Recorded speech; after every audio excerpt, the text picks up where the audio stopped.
Brock Greenhalgh sitting in for the vacationing Mike Farwell. The sweet, sweet sounds of Bittersweet Symphony by The Verve. Bittersweet because, today's my last day. Mike's back. I'll go back to my regular scheduled programming.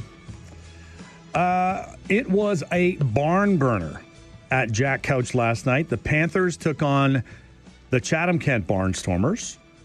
Extra innings were needed to decide the outcome, but in the end, the Panthers came out on top with a 10-9 win. So that's now 2 wins back-to-back for the Panthers. And best of all, my youngest son, who joined me at the game, won a seat cushion. So winner, winner. Chicken dinner to you. David Schooley on Wednesday. Waterloo Mayor Dorothy McCabe yesterday. I have been blessed with guest callers. I'm wondering who it's going to be today. Can't wait to find out. Thanks to Craig and Greg for stepping up and joining me to make a foursome for the upcoming golf tournament at Badlands on Wednesday, August 13th. But if you can count, you realize there's only 3 of us. So yes, we're still looking for a 4th and hopefully someone with some mad golf skills, because the other 3, we're just there. We're there for the fun and frivolity of it all. The only catch, if you want to join us, is you can only use your 7-iron, even for putting. It's a 9-hole tournament. It's going to run 6 till 8 o'clock that day. Let me know. Reach out to me if you want to join us, and we'll make a foursome. I'm visualizing matching hats or shirts or something to denote the fact that we're all a team. We're going to build up that camaraderie. We're going to do that. That's coming up in less than a month, and it's going to happen the next time that I'm on the air with you. Actually, I'm doing one day. I'm doing August the 1st for Mike, and then the week of August 11th, I'm back for that week as well too. So we'll get to chat about it even more. This Brittle Star fanboy right here will be making my way to Indigo Bookstore on Fairway Road right after the show today. Stay out of my way in that parking lot. I'm going to get my copy of Lessons from Cats signed, as Brittle Star is doing a book signing from today from 1 till 3. I will try to contain myself. No promises, though. It was chilly out there this morning. I got here at 6:30 this morning. The temperature was a measly 9 degrees. Didn't think to bring a coat. Didn't think to look at the temperature before I walked out the front door. My first inclination was when I had to grab a towel and wipe all of the condensation off the windows of the vehicle. And yes, I didn't ride my bike this morning. I was lazy. Had a better sleep yesterday. And just felt like taking the easy way to get here. Blue Jays are back at it tonight after the All-Star break. The next 10 games, huge test. 3 against the Giants. Then along come the Yankees for 3 more games, followed by the Detroit Tigers, sporting the best record in baseball right now. So this 10-game run is really going to be a great measuring stick to see if this year's batch of Blue Jays are what they're all being hyped up to be. And it seems like there's so many injuries and so many things that have gotten in their way. It's like a journeyman team out there right now. And people say, oh, they're punching above their weight, but let them keep on punching above their weight. Tons of stuff going on this weekend in the region. If you were listening to the news throughout the morning, you know everything that's going to be going on. We've got the Jazz Festival in Uptown Waterloo. We know that we have Afro Vibes happening at Carl's Air Square. There is the Scottish Festival down in Cambridge. There's a whole bunch of other things we're going to talk about as well too when we get to the Farwell Show 5. We're going to keep it going again today with the good news stuff. We're going to tell you all the cool stuff going on that maybe you don't know about. All right. We're also continuing the tradition with All Request Fridays. So you can feel free to let Jen in the booth know what you'd like to hear as intro music today. We already heard from Ron and Greg and Francis. There's a few more. Don't miss your chance to help shape the sound of the show. You can give us a call anytime, 519-570-2545. Star 570 on your cell, toll free 1-800 570-5715. Lots going on today. We're going to walk you through a couple of things quickly. 9:30, Krista Strauss, local author, is going to join us to talk about her book. 10 o'clock, we're going to be talking with a lecturer from McMaster University about the stories that she hears when it comes to women and homelessness. We'll be talking with her at 10 o'clock. 10:30, I will have a chance to chat with Shanif Harani. I met him last night in person. Great guy. And I met David Schooley in person and his wife in person yesterday. It was a great night. And it was kind of the best of both worlds because I'm born and raised in Chatham. Having the Chatham-Kent Barnstormers come into the league was amazing to see. And being able to watch the game and I would cheer loudly when something great happened for the Panthers, and I would cheer quietly when something great happened. The first pitch that the Panthers threw yesterday, a home run, and I was like, "Oh my, this is going to be just a slobber knocker," as they say in wrestling lore. Anyway, give us a call, 519-570-2545, star 570. You can also reach us 1-800-570-5715. Don't go anywhere. Stay with us. You're listening to The Mike Farwell Show on 570 News Radio.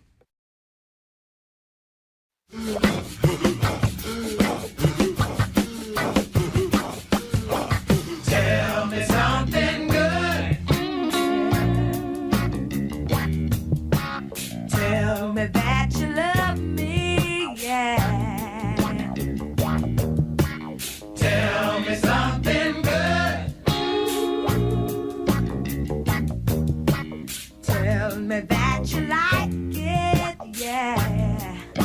Brock Greenhalgh with you today. Mike is back in the studio on Monday, recharged and refreshed. Terry, tell me something good. Were you at the game last night? Oh, 1 second here, Terry. Oh, there we go. Oh. Yeah, you're there. Hey, good morning, Brock. Yes, I was. I walked around a couple times to see if you were there. I have an idea, kind of an idea what you look like. Were you sitting way in the back there by the left field? Yes, I was. I was sitting there with my son. I did it. In person, I'm a little shy, Terry, so I did the same thing. I did a little walk around, but were you time. wrapped in some blanket at one time? No. That would have been a different couple or whoever it was. No, okay. I was sitting there. The guy I was with, my youngest son, is about 6'3" and long blonde hair, and it was cool. It's cool to be at the game and hang out with him too. Yeah, I don't really know what to a T what you look like. But I had an idea, but right. I think George Clooney. Okay, right. All right. Or Brad Pitt, right? anyway, yeah. No, I don't know if I was there with my girlfriend, and she had the little dog. So I don't know if you. Oh, okay. Yeah, all right. I think I'm putting it together now. I was sitting right behind the Panthers dugout, or just slightly to the right of it. Right on. And it was a good game. Yeah, it was. I mean, it was nice to see the bats come alive for the Panthers too. I mean, they did it the night before in Toronto, but.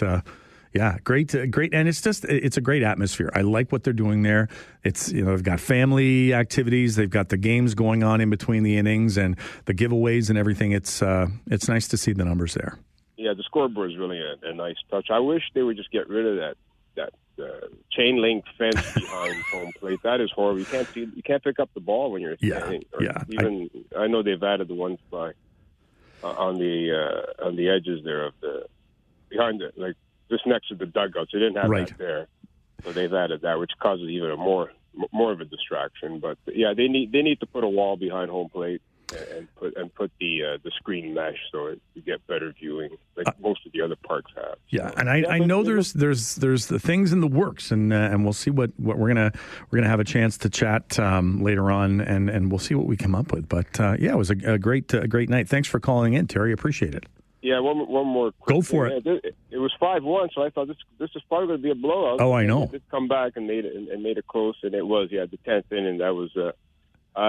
In the 9th, the Chatham they had a chance to put that game away, but that wild pitch there. It got out of hand, they would have won that game if not for that wild pitch. Yeah. anyway, it was a good game. So we'll catch you later, Brock. Thanks again for the call, Terry. Yeah, we were both at the game last night. Terry told us something good. What about you? I've got 5 good news stories from the Farwell Show 5 today. I'm going to give them to you right now.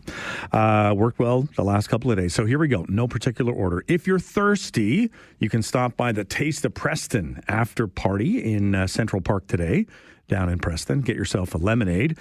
Feel free to add a tip, though, because all of the tips are going to be donated to Cambridge Homeless Cat Rescue. They are in need of financial support. They've got more kitty cats than they have homes for, so they need a little bit of support.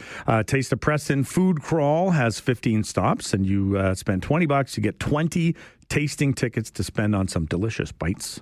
Check it out, Central Park. That's today. This weekend, as I mentioned, we also have the Uptown Waterloo Jazz Festival, Afro Vibes Festival at Carl's Air Square, Beer and Rib Fest in Victoria Park. We have the Scottish Festival in Cambridge. Summer in the Park Market goes tomorrow at Forbes Park in Cambridge. There's over 40 vendors there. It's family fun, some line dancing. You can even get a chance to meet up with some psychics.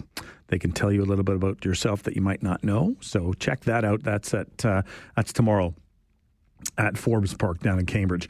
If you can stand the heat, this is going to be an event just for you. You're going to get 6 wings to go with 6 hot sauces, something to wash it down with, thanks to Wavemaker Craft Brewery in Cambridge. And you get a chance to win a door prize to make it even more of a community event. All of the proceeds are going to be donated to Kids Ability, an organization working to transform the lives of children by helping empower them to reach their potential. That event goes tomorrow. It's $20 per person, and it's at Wavemaker. That's on Laurel Street in Cambridge. And the IBL All-Star Game and Home Run Derby set for Sunday down in Hamilton. 3 Kitchener Panthers have been named to the roster. Doors open at 4 o'clock on Sunday at Bernie Arbor Stadium. So don't tell me there's nothing going on. Keep yourself busy. What's your good news story? Give us a call, 519-570-2545, star 570 as well, too. 1-800-570-5715. You're listening to The Mike Farwell Show on 570 News Radio.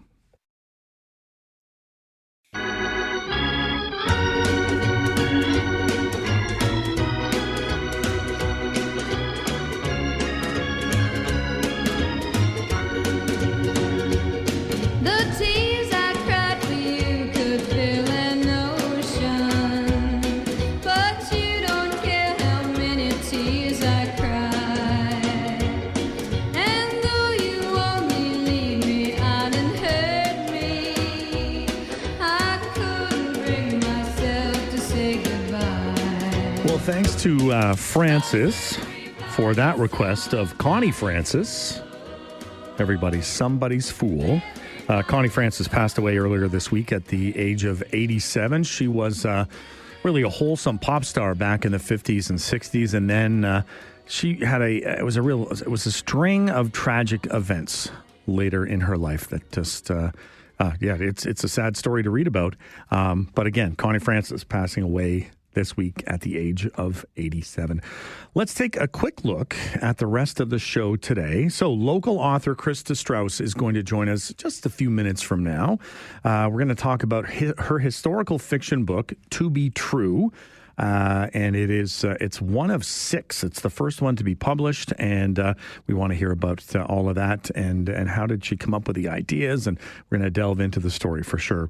10 o'clock today, we are going to chat with Mary Vaccaro. She is a lecturer at McMaster University in Hamilton about the stories of women and homelessness. She has been working in homeless shelters for more than a decade in Hamilton, working with women in emergency shelters as well, too, and she's been listening to their stories, and she has seen some themes, some threads that run through all of those stories.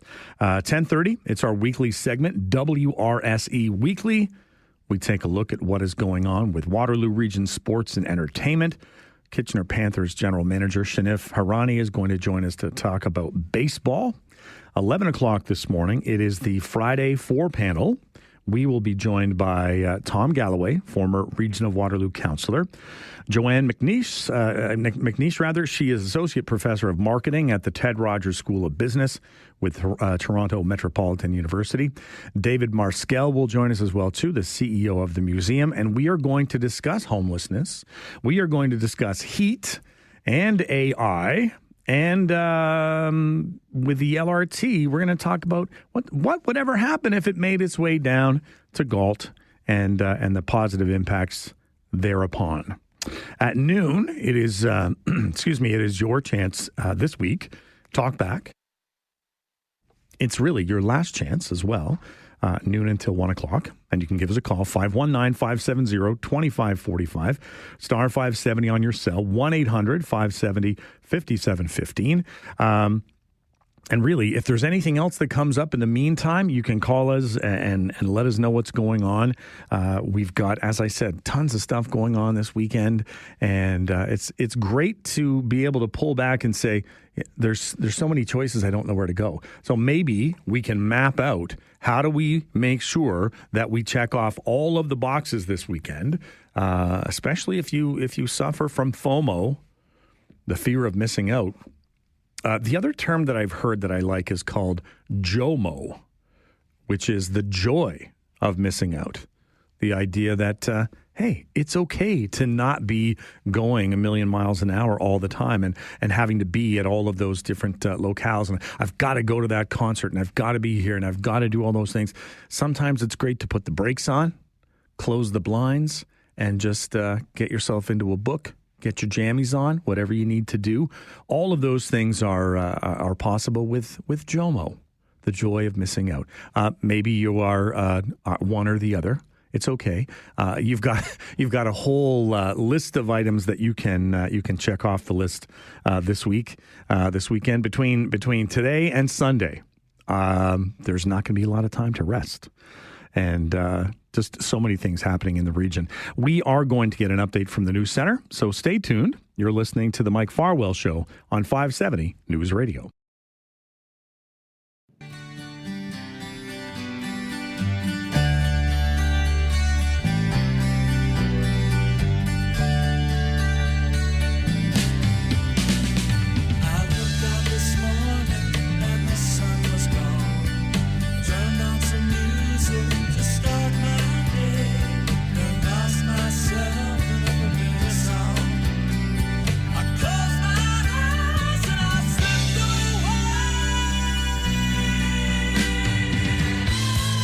Well, thank you to Ron for that request this morning. Boston's More Than a Feeling. If you don't know the story of Boston, the band, I'll let you in on it maybe later on today. If you haven't made a request, feel free to call in. You can let Jen know what you're thinking about. Brock Greenhalgh sitting in for the vacationing Mike Farwell. He will return on Monday, never fear. Local author Krista Strauss was born in Drayton, and she knows her way around many southern Ontario small towns. She's the author of the book To Be True. It's the first in a series called North of the Avon, and she joins us here this morning. Welcome to the show, Krista. Thanks for having me. Anytime. It's so great to be able to talk to you. Listen, you mentioned in the book jacket this idea about having an aha moment about 8 years ago. What maybe you can walk us through that? Oh, sure. I turned 50. Hey. Well, that's actually 9 years ago. But, that's all right. I turned 50, and that is one of those, if not now, when kind of aha moments. So you reevaluate things, and my husband and I started discussing what we would have done if we could have done anything. Mm-hmm. And, of course, he said underwater firefighter because he's a very funny guy. And I said, right. And so he said, so right. And that kind of began the whole process. And it's, it's that idea of, we can sometimes sit there and say, man, I wish I would have. I remember saying that to someone once. I wish I would have learned how to play guitar. And he said, well, you're not dead. Right? Like you go and learn how to play guitar. And thanks to Ron, your husband, for saying, hey, And for you to kind of jump into that. And here we are 9 years later. You have 6 books, one that's been published, 5 more ready to go. It's an amazing process. And I've got a couple of questions about your writing process as well. Sure. Before we get to that, though, I love the term that you've got in your biography that calls you a therapist. Mm-hmm. What's that all about? Well, many times when clients leave the shop, they'll say, "Hey, thanks for the haircut and the therapy." So my response was always, "Well, I'm a therapist, not a therapist." I like it. But when you get into the decades that I have been with some families, you're there for the ups and downs. Mm-hmm. And I guess it's really sort of like the bartender scenario, but better. Right. And right. No alcohol gets involved. That's all right. But you get that idea, and they become your clients become family, and you've been there all along, that, right? Yeah, exactly. Family for sure. So over the past week, I've been making my way through the book, and I need to ask the question: did you manage to write yourself into this story? Because there's a couple of characters that I'm like, that kind of sounds like Krista Strauss. No, yeah, probably your wife has suggested that. Yeah, she has. I flatter myself into thinking that perhaps my nieces might read on and find the character Wink and think, wow, that sounds an awful lot like my aunt. Ding, Krista. ding, ding. Yes. And also, I'll make a little confession. There's probably a little bit of Marion in me. I did steal some bubble gum when I was a little kid. So there's a little larceny in my background. That's okay, and it's all coming out now. That's fine. Yeah, it's and you talk about you write what you know, and Absolutely. Why not do that? Are there set times during your day that you're like, you know what, Ron, leave me alone. This is my dedicated time for writing. Well, first of all, I'm just going to correct you there. It's Dawn. Sorry, I've got Ron was the guy who gave us the song for Boston. There Exactly. we go. Look at my notes, Exactly. Brock. Gosh. Okay. No, I don't have set times. I'm a full-time therapist, so that requires a lot of my time. I do know. Judy, I think I read somewhere that Judy Blume suggested you have a dedicated writing time, and she's certainly someone to try and be like. But my creativity doesn't kind of fall into a 9 to 5 pattern. Right, so right. Sometimes 4:00 in the morning hits, and I get an idea, and I sort of have to run downstairs and write it down because I'll certainly forget it by the time I wake up. So. Do you have a journal with you while you're doing your therapy and something comes to you and you're like, oh, look, give me a second, just something that someone says or something like that? Good question. I have often said to my husband, I should run out in the middle of a blowout and write some of this funny stuff down. My clients certainly have little they see little bits of themselves in there for sure. Actually, one of my clients, a family came in and talked about being in Europe somewhere where they had trained crows to pick up cigarette butts and fly them back for treats. And I thought, why couldn't they steal jewels? Yeah, exactly. They're smart. They're smart. We know that much. Yeah, I think what they say, a third grade level or functioning at that, yeah. You are married to your illustrator. How did Don get involved? Well, first off, he said, so he kind of inspired the whole deal. He, and this will be a little bit of bragging on my behalf, he is a very acknowledged artist in the whole hockey goalie mask. Yes, he industry. is. Yeah.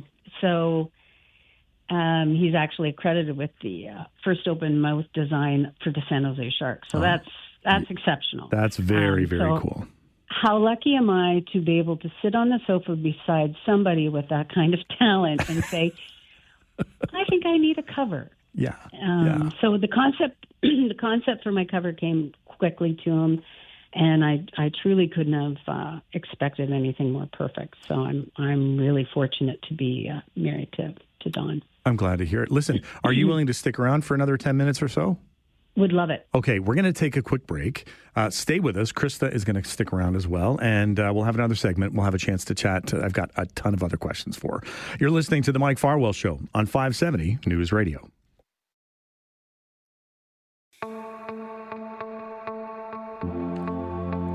Brock Greenhalgh's with you this morning, sitting in for the vacationing Mike Farwell. Local author Krista Strauss is still with us this morning. We're talking about the first book in her 6-book series. And I don't want to give too much away about the book, but there is this merry band of characters to get yourself all wrapped up in. The 40 Elephants Gang, Krista, there is historical truth to their story, isn't there? Oh, absolutely. They are a very real all-girl gang out of Elephant and Castle. They operated out of that area in London. Right. And I tried to keep Alice very close to real. Like her appearance in the book is pretty much very accurate, as well as the rings on every one of her fingers. So she was quite the character, and they basically went and they went from shoplifting to posing as housemaids, trying to get into posh households, and then they would ransack the home later. So they were busy. Quite a crew. You've got one book published, and there's 5 more to go. They're all lined up to go. How can you keep track of story arcs over 6 books? I know you've mentioned something about like a murder wall, like we see in some TV shows. I'm guessing that's Absolutely. True. Yes, sticky notes and my office wall. Okay. That's how I keep it. I belong to Writers Guild out of Ayr, so the Writers Guild of Ayr, and we were talking about this the other night, and they said, "Are you a plotter or a pantser?" Oh, and I'm a plotter. Okay, I'm maybe it's because I'm an oldest child, but I like rules, and I need to plot it out on my wall. I don't fly by the seat of my pants when I write. So, if you were to talk to someone and they're at the bookstore and they're looking, they've got 2 books in their hand, what's the story that you would tell someone to say, "Hey, look, you need to pick up a copy of this book"? What's the selling point? What are you gonna tell somebody? Of my book? Absolutely. I would say, are you feeling a little fatigued by the heaviness of the world right now? Right. If you're looking for a little levity and just maybe have a good laugh, this is the one for you. There you go. If you're feeling very patriotic and proud to be Canadian, yes, this one has lovely little snippets of true historical facts. I love those. They're awesome. Central theme that you could carry through the whole series, what would it be? Oh, it's family. Okay. It's very family forward. You deal with the struggles, the joys of family, and the growth that comes from those. So it kind of has that whole it takes a village kind of vibe to it. Yeah. And you, I mean, the nice thing is, you get into these characters and you think there's a reason why they act the way they do, and then you start to peel back all the layers and you're like, okay, it makes sense. People aren't mean or dispirited or anything like that for no reason. There's a reason why we do the things that we do, and you do a good job of that. Well, which is actually why this book was written. I have a very favorite character, which is Myrtle the turtle, the baby that's born in 1933, right. the snapping turtle. And I thought, I need to say who her people are. Yeah. Because then you will understand why and who she is. Right. And this is the greatness about writing. You get to create your own world and tell imaginary stories and that people can connect with. Well, and keep doing what you're doing. Listen, where can people get their hands on their own copy of the book? Well, I write under the name K.D. Strauss. Yes. So they can be found at a couple of really great little independent bookstores. Love it. The first one is Music and Books in Ayr. Okay. And the second one is, of course, Wordsworth in downtown Waterloo. Very cool. Friesen Press, which is an online bookstore where I had the book published. Yep. Indigo online and Amazon. All right. So we'll make sure people know where they can get their copies. So what's next? You've got what's happening next? What's the next step?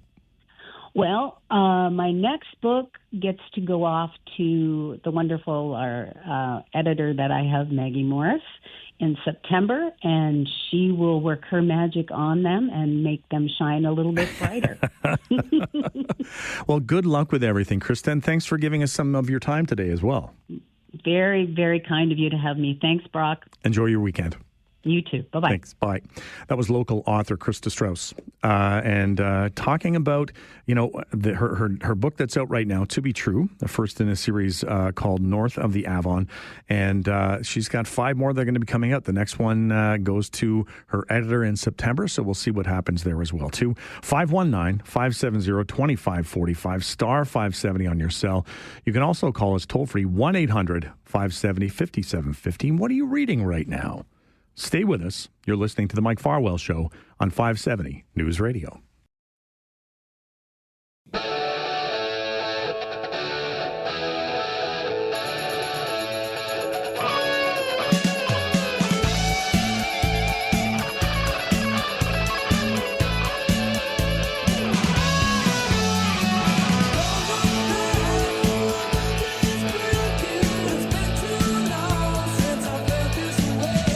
Thank you to George of Cambridge for requesting Don't Look Back by Boston. That's our second Boston request of the day.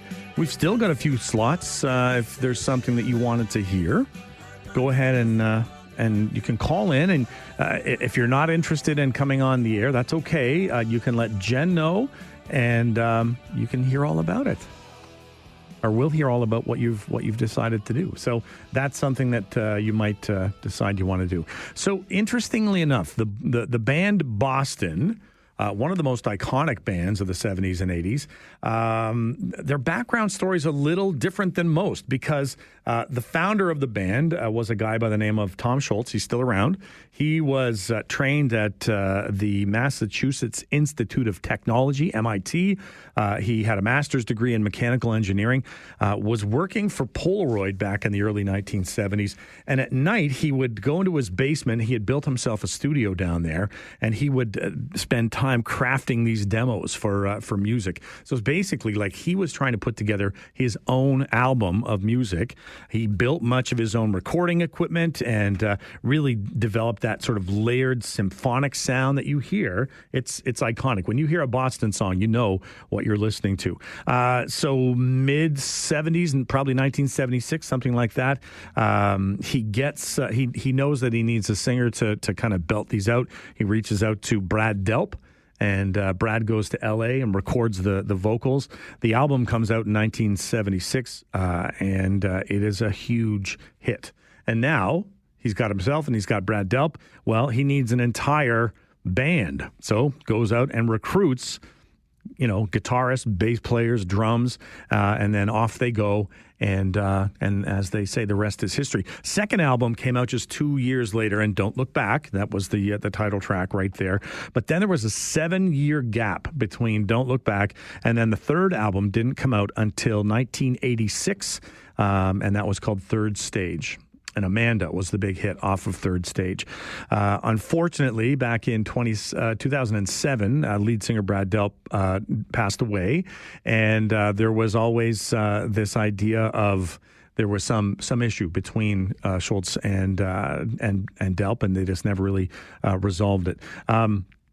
The term arena rock, it's a lot of people would say that was coined because of Boston, and 17 million copies sold from that debut album. So you hear the songs, and as I said, it's Boston that you're listening to, and it's obviously they're still a big hit with a certain generation, shall we say. But yeah, give us a call. Let us know, what do you want to listen to? This is your chance. It's your last chance to give me some songs that you want to hear. 519-570-2545, star 570 on your cell as well. You can reach us toll free, 1-800-570-5715. How are you going to spend your weekend? We have been talking about all of the cool stuff that's going on. It's like no matter what park that you wander into this weekend, something's going to be going on. Rib fests, music fests, crafts. If you make your way into other parks, you'll see like the water parks are all going to be set up as well too. And get out and enjoy all of those things that are going on. We are coming to the top of the hour, so we'll get an update from the news center, and then we'll continue on our journey today. Stay with us. You're listening to the Mike Farwell Show on 570 News Radio.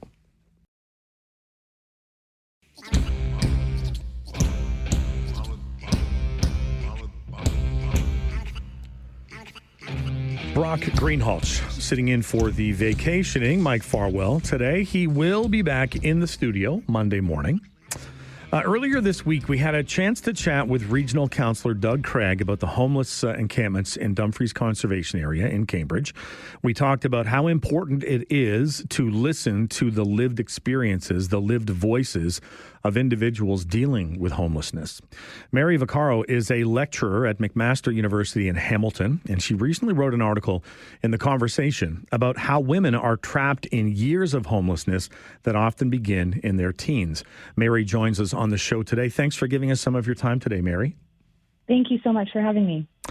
So for more than a decade, you have worked in the women's emergency shelter system in Hamilton.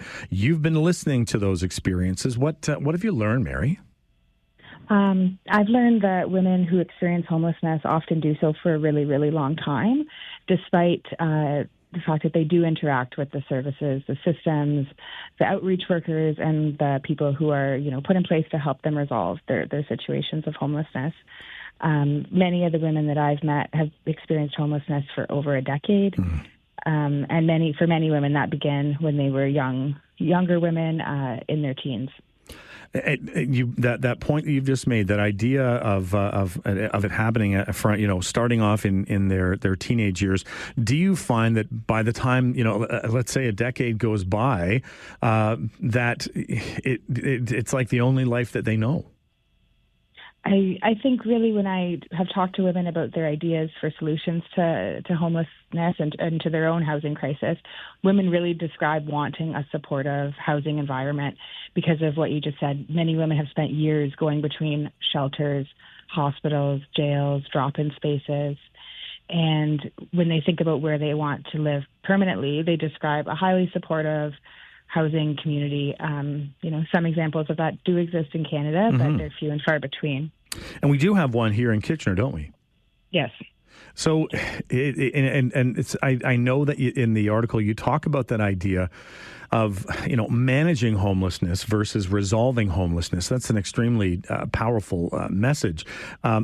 It's also extremely overwhelming, I would think. Yeah, I think, our current response to homelessness is always to invest more in emergency shelter beds. And while that provides a temporary Band-Aid solution, we're not doing anything really to resolve what's happening for folks and to get them out of the cycle that they find themselves in. You talk about the idea that, many of the women you speak to have interacted with services, but their needs necessarily are not being met. And it goes back to that idea of listening to what it is that they're looking for. That's got to be at the crux of it. Absolutely, yeah. So for my PhD research, I spoke to 21 women. Those women had experienced homelessness for a really long time. 100% of them were accessing the services that were designed to resolve their homelessness. So the shelters, the outreach workers, the housing first teams. But they weren't seeing, the system wasn't designed to support them. And you brought this point up early about the fact that for many of the women that you spoke to, the primary route to homelessness was gender-based violence when they were teenagers. And then moving forward, it really becomes cyclical for them, doesn't it? Yeah, absolutely. Absolutely. So in your mind, what are the steps? What do local governments, provincial, regional governments need to be doing? What do we all need to be doing to make our steps moving forward?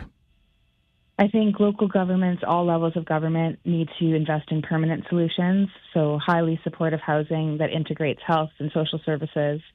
While shelters are important, they are a Band-Aid solution, and I think we more and more see cities wanting to put quick solutions in place to deal with encampments that are temporary solutions, but that money would be better spent in permanent solutions, permanent housing builds, retrofitting existing city-owned property into apartments where people can live permanently without then having to relocate once their time in the shelter is over. Do you find in Hamilton specifically that there is an ear at City Hall that listens to those concerns? I think Hamilton is trying to move forward towards developing permanent solutions while also trying to balance, needing to respond to the immediate and urgent needs of people who are living, visibly encamped in our parks and things like that. Thank you for doing what you do, Mary, because it's not an easy job, but and I know that you're busy. We will continue the conversation with our listeners today. Thanks so much also for giving us some of your time today. Thank you for having me. All right, take care. That was Mary Vaccaro. She's a lecturer at McMaster University in Hamilton. She recently wrote an article about how women are trapped in years of homelessness that often begin in their teens. She mentioned the idea that they do engage in making use of the services that are there. But when they're asked what it is that they're looking for, it's really that need of supportive housing.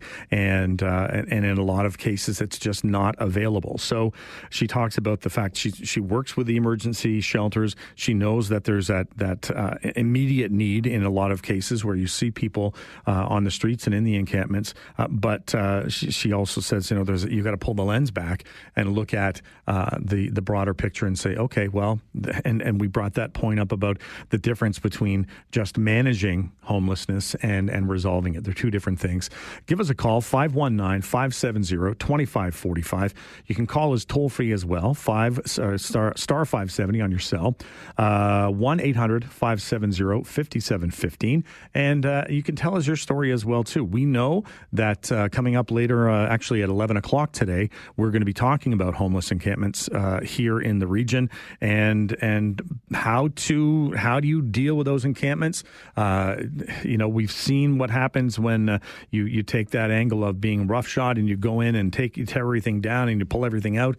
That solves the problem in that immediate moment for people that don't want to look at it, but it doesn't really solve any problem beyond that and creates more problems. Stay with us. We'll take a quick break. You're listening to the Mike Farwell Show on 570 News Radio. I think local governments, all levels of government, need to invest in permanent solutions, so highly supportive housing that integrates health and social services. And I think we more and more see cities wanting to put quick solutions in place to deal with encampments that are temporary solutions, but that money would be better spent in permanent solutions, permanent housing builds, retrofitting existing city-owned property into apartments where people can live permanently without then having to relocate once their time in the shelter is over. That was Mary Vaccaro, a lecturer at McMaster University in Hamilton. She recently wrote an article with a focus on how women are trapped in years of homelessness that often begin in their teens. And she is talking about the idea that in a lot of cases, communities want those quick fixes, and instead, that solves an immediate problem, but it creates other problems. So when we take a look at the region of Waterloo, for example, it's just over a year ago that the plan to end chronic homelessness came out. The strategic focus areas, there's 7 of them. The idea of looking at 30 different recommended actions that need to take place, listening to the voices of 40 different or over 40 different community groups, listening to the voices of the people that are homeless as well too. It's extremely important when you're coming up with a way to resolve it rather than manage it. Management is the short term, and resolving it is the goal is by 2030. We'll see what happens. Grant, what's on your mind today? Yeah, what a joke. Okay, tell me what the joke is. Why not now? What's wrong with our local officials? Right? 2030. Yeah, give your head a shake. All of those city council are nothing but a... Careful now, Grant. Careful. Well, I hear your frustration, and I know that this is don't care. This is a tough. This really touches a nerve for you, doesn't it? Absolutely. I've spoken on behalf of these individuals in the past, and city council just brushes it off. Oh, it's much more than that. You want to see some action take place. You don't want words. You want action. You want action today. Not 30 years later. They're so worried about building high-rise apartments here and there, here and there, here and there. What about these why don't they go for a month and see what life is living like on the streets? Yeah, see what life is like, right? Put yourself in someone else's shoes. I appreciate that call, Grant, and I hear your frustration and I hear your passion in there as well, too. And I know it's shared by a lot of other people that, you take a look at your community and you think coming through the pandemic, numbers of people who found themselves couch surfing and relying on friends and looking at being involved in a homeless encampment or using the shelter system or all of those things. The numbers went through the roof. And again, you pull the lens back, and you've always got to start with why. I said this the other day. I doubt there's people out there that say, you know what, I think I'd like to be homeless today. It's not something that we would choose to do, and we do need to be able to take a look at it. And I can think back to there's stories going for the last century where communities would look at this and say, yeah, we've got a problem. Well, let's just eradicate the problem. We'll remove them. The big story back in 1996. At the Atlanta Olympics, and I'm sure it's not just a standoff, where, community members or council members and the city officials went to the homeless people in Atlanta. They wanted to paint Atlanta as this beautiful city. They were hosting the Olympics. They gave people tickets to get on a bus, go somewhere else during the Olympics, and come back if they wanted to afterwards. That's, again, we're talking about human lives here. We're talking about people that there are reasons why they end up where they are. And this is something we had mentioned earlier in the week. There are some people that choose that this is how they want to live their life. They want to be off the grid. If you go for a drive up in Northern Ontario and you go to Crown Land, you will see people that this is the choice that they have made, and good on you if that's how you want to live your life. I also understand that if you're going to a conservation area and you want to visit, you want to have a good time with your family, that it is an inconvenience and it's not the best place for them. All of those voices that came together, we're still hearing all of those voices, and it's that idea of, okay, how do we keep moving with the plan? And as Grant said, it's that idea of you have to. He wants to see action right away. Ryan, what's your take on this whole thing? Good morning, Brock. Good morning. I think that it's important to remember that, being kind and being compassionate is not always the same as being nice. And what I mean by that is sometimes tough love is what's required. Sometimes. I said it before, when you spend money providing services, you get more of the things that rely on those services. So I kind of think that we're getting to that point with this issue where it's sort of like... I hear what you're saying. Like, if you build it, they will come, right? Exactly. And it's sort of like harm reduction in drug use is very good, and it helps the people that are currently addicted to drugs. But there's also a knock-on effect where it's when the risk of using drugs is no longer the same, when we've decriminalized drugs, all of that sort of stuff. Yes, it helps the people who were already in that thing, mm-hmm. But doesn't it also encourage more users? I think that's something that we need to look at and think about as well. Like maybe there's got to be some short-term pain for long-term gain, because we have been doing this whole help them, find services, find housing. And we're not getting any better. We're getting worse. That's all. All right. I appreciate the phone call, Ryan. I don't necessarily agree with everything you said, but I hear where you're coming from. And that's what this show is all about. Listen, we do need to take a quick break, and we would love to hear from you. 519-570-2545, star 570 on your cell. Also toll-free, 1-800-570-5715. Stay with us. You're listening to The Mike Farwell Show on 570 News Radio.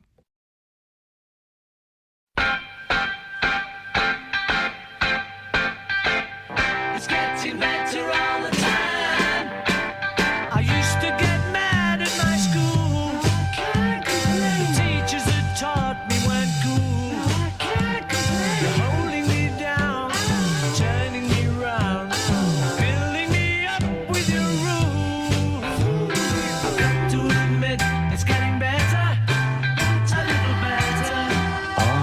time. That was Mark's request.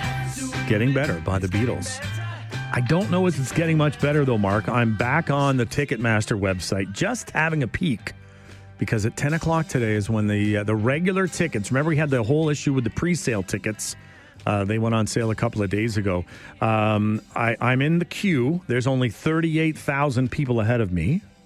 It says, update, there are no more $52.50 tickets. So there were. I wonder what they'll be going for on the resale market. Tickets are still available. The $198 tickets up to the $4,000 tickets. I might be willing to spend $198 on a ticket. I don't know if my wife is listening. We'll see. I can work an extra job or something. But it says the tickets are likely to sell out before everybody reaches the sale. Well, with 38,000 people ahead of me, who knows? It says tickets for the event have been priced in advance by the tour from $52 to $4,000, including service fees. Price ranges do not apply to VIP or hotel packages. Well, if it's in Hamilton, I don't need a hotel. Wait times for today's sale may exceed 1 hour for some fans. No kidding. But I have to admit, it's getting better, Mark. I think back to 14-year-old me. 1980, I would have been 15-year-old me. 1984, my parents took me to England, and my parents grew up just outside of Manchester. So the drive to Liverpool was not very far, and we ended up at the Beatles Museum in Liverpool, just down the street from the Cavern, where the Beatles got their start. It was quite a thing to see back in 1984. Guitars and basses and other instruments that were owned by the Beatles. It's still there now. It's obviously been upgraded. There's all kinds of new things that you can see there if you ever make your way to Liverpool, and have yourself some visits with Liverpudlians, as they're called. I remember I got a Abbey Road T-shirt, and I wore that thing until it was threadbare and basically fell apart. So I was raised on some good music by my parents and my older sister, my older brother as well, too. Learned a few things about some good music back in the day. And I hope to do the same thing with my own kids. So give us a call, 519-570-2545, star 570 on your cell. You can reach us toll-free as well, 1-800-570-5715. We're coming to the bottom of the hour. We'll get an update from the news center. When we come back, we will have a chat with Shanif Hirani. He is the general manager of the Kitchener Panthers, coming off back-to-back wins, heading into an extremely busy weekend of baseball for your beloved Panthers. We'll get to that just after the news. So stay with us. You're listening to the Mike Farwell Show on 570.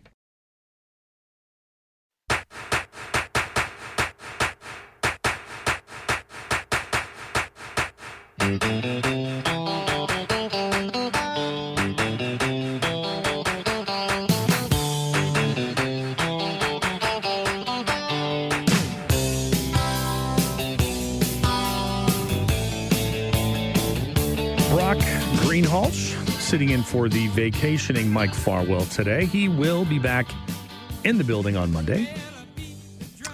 I had the pleasure of meeting our next guest just last night, actually, at the Panthers game. Shanif Hirani is the general manager of the Kitchener Panthers.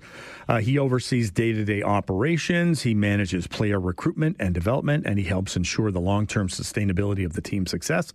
The Panthers, along with the KW Titans, are part of Waterloo Region Sports and Entertainment. That umbrella helps to bring live sports to the region year-round. And Shanif joins us today before an extremely busy weekend, I might add. Welcome to the show. Morning, Brock. Nice to speak to you again. So, two big games in the last 2 days. Two big wins in the last two games. The Bats have come alive. 21 runs scored over the last two games. What's happening with the Panthers? To be honest with you, we've played now, I'd say, 5 or 6 really good baseball games in a row. Mm-hmm.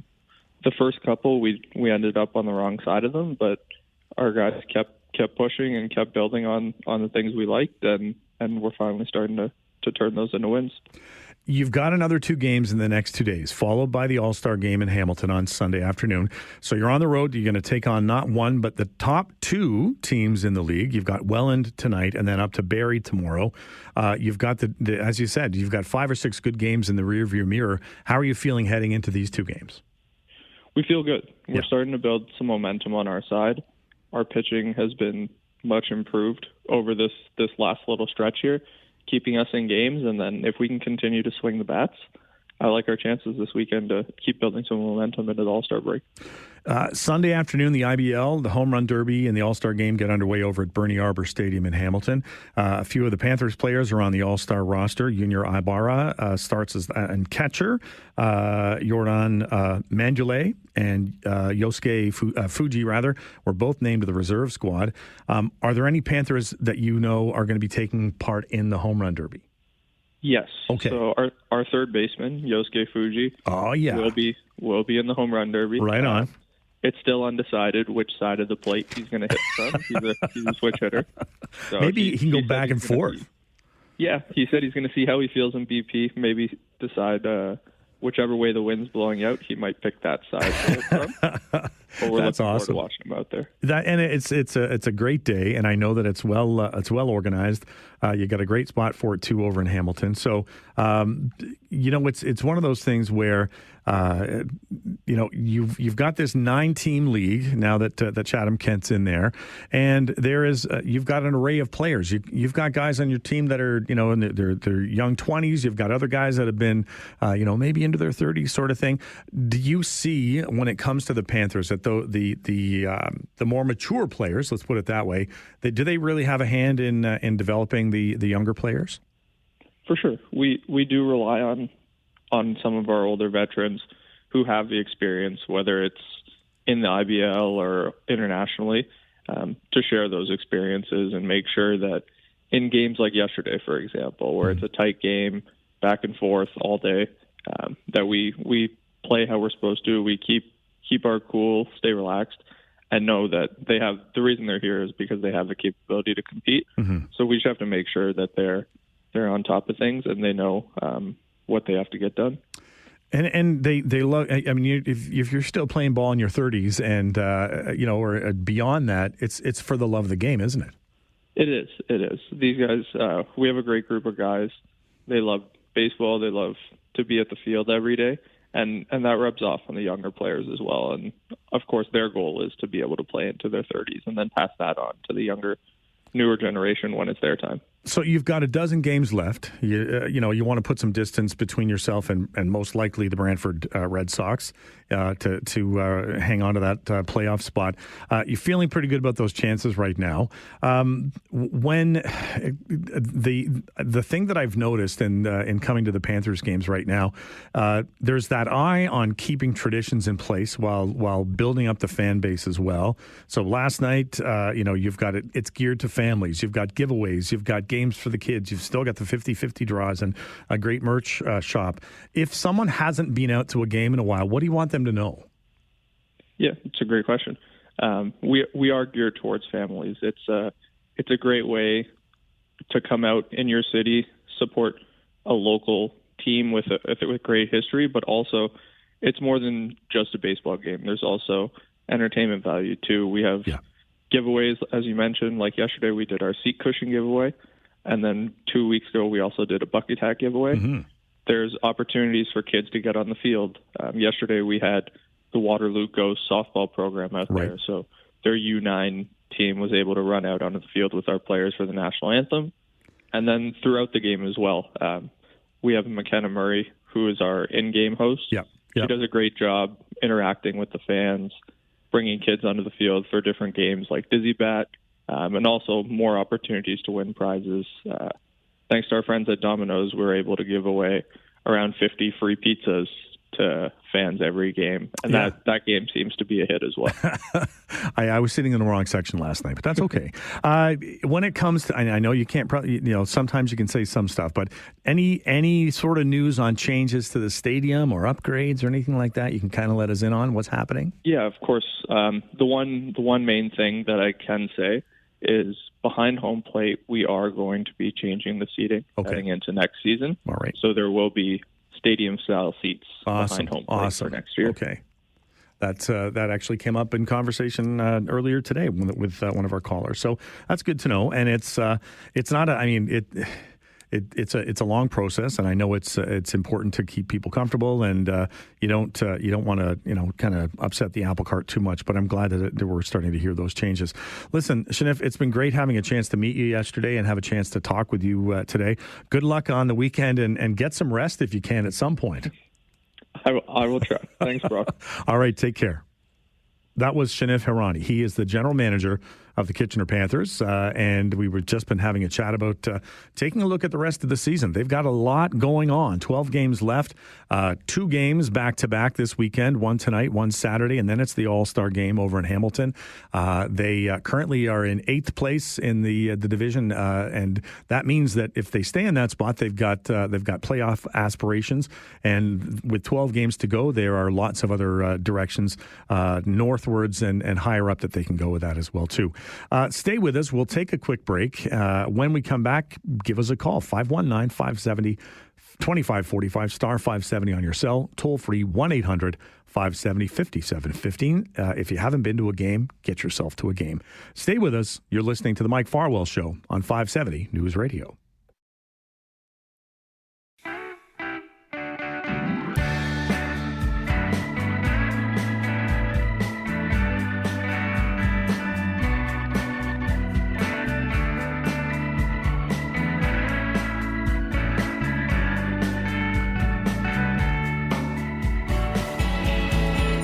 Brock Greenhalgh sitting in for the vacationing Mike Farwell.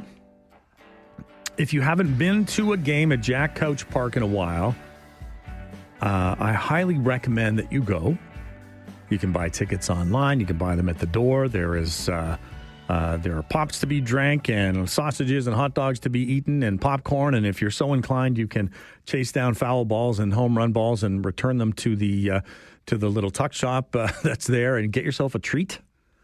The other cool thing that's there, and I've noticed it over the last couple of years, and I've been doing a little bit of digging, and John Thompson might have told me a little bit of information about it, but I've got to go back through my notes. There's an osprey nest on one of the light standards along the left field side of the ballpark. And my son and I were sitting there last night and looking at it and noticing it was empty. And then midway through the third inning, you see this bird come swooping in and landing on it. So it's being used. Anybody have any idea how long that nest has been there?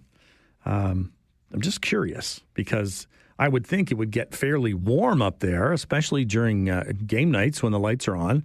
I don't know if it would get so warm that the osprey doesn't want to stay there, but it's a safe spot. You can always tell those big nests because they're the big sticks that are being used to put them together. If you're an ornithologist, is that the right word? Know anything about birds? Give me a call. Let me know. I know that osprey they like to eat fish, so maybe they fly over to the Grand River, have some supper, come back to Jack Couch.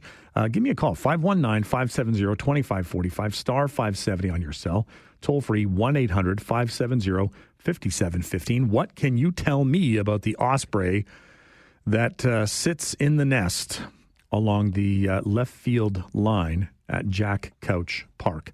This weekend, the team is on the road tonight. They head to Welland to take on the Jackfish. I have not been to a game in Welland yet, but a friend of mine who travels around all the ballparks, he raves about the ballpark in Welland, so I would like to go and see what the Jackfish have got going on there. Tomorrow night, they head up to Barrie to take on the Baycats, and then it's the All-Star game on Sunday and the Home Run Derby, and we've got some players from the Panthers are going to be there on Sunday. And what a great way to spend the weekend. You can travel, you can follow your team, go around to 3 games. If you decide not to travel, there's tons of things to be going on here as well, too. Mark, any idea about the osprey nest at the ballpark? Hi, Brock. Yeah, I've been to quite a few Panthers games with a friend, and we've seen them all the time way up there. And you know what? They have the best seats in the house. No kidding. Hey, speaking of best seats in the house, I'm while you're on here, I'm going to click back on Paul McCartney. There's only 6,000 people still ahead of me right now. But I have it, and it says tickets are very limited, few options remaining. I don't know, man. I don't know if we're going to get a chance. But you say, okay, so you say that those Osprey, that it's been there. Whoever, if it's a family or the same one, they've been there for a while. They've been there for years, Brock. Okay. Yes. And no, in your mind, no issue about like has the team or the city ever said, hey, that's a fire hazard, we might want to move that or anything like that? Nope. Okay. Nope. All right. It's pretty cool to be able to see it, and to see the bird fly in there last night was really cool. Great perspective for them to watch the game. Yeah, exactly. And just it was a great game to watch last night, that's for sure. Yeah, so I heard, Brock. Okay, Thank you. I appreciate the call, Mark. Thanks so much. So there you go. The Osprey have been there for a while. I just think it's a really cool story, right? Yeah, going back to all the ballparks. I've been down. I went down a year ago. When was it? Back in a year in May, and it was the inaugural game for the Chatham-Kent Barnstormers, and wanted to have a look at what they had done there at Fergie Jenkins Park. And they have brought in more seating. The challenge out there is in right field, there is like a storage facility, and it's a really, really short space. In left field, just beyond it and back, it's a residential area, so it's a lot of housing that's back there. But it's a great spot to watch a game as well, too. I'm going to be heading down that way in September. It's the 5th annual Field of Honor game, where we invite out all of the relatives and descendants of the 1934 Chatham All-Stars, and we get them to come out and play a couple of softball games and wear historical jerseys and all that sort of stuff. So we're putting those things together right now, and that's a bit of a passion project for myself.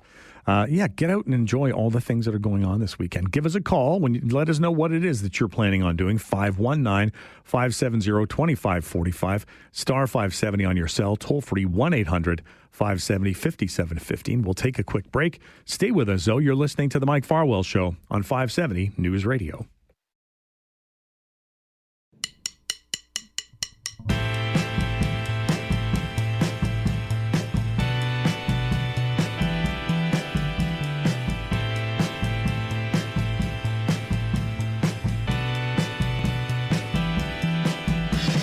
Brock Greenhalgh sitting in for the vacationing Mike Farwell today, and he's back on Monday.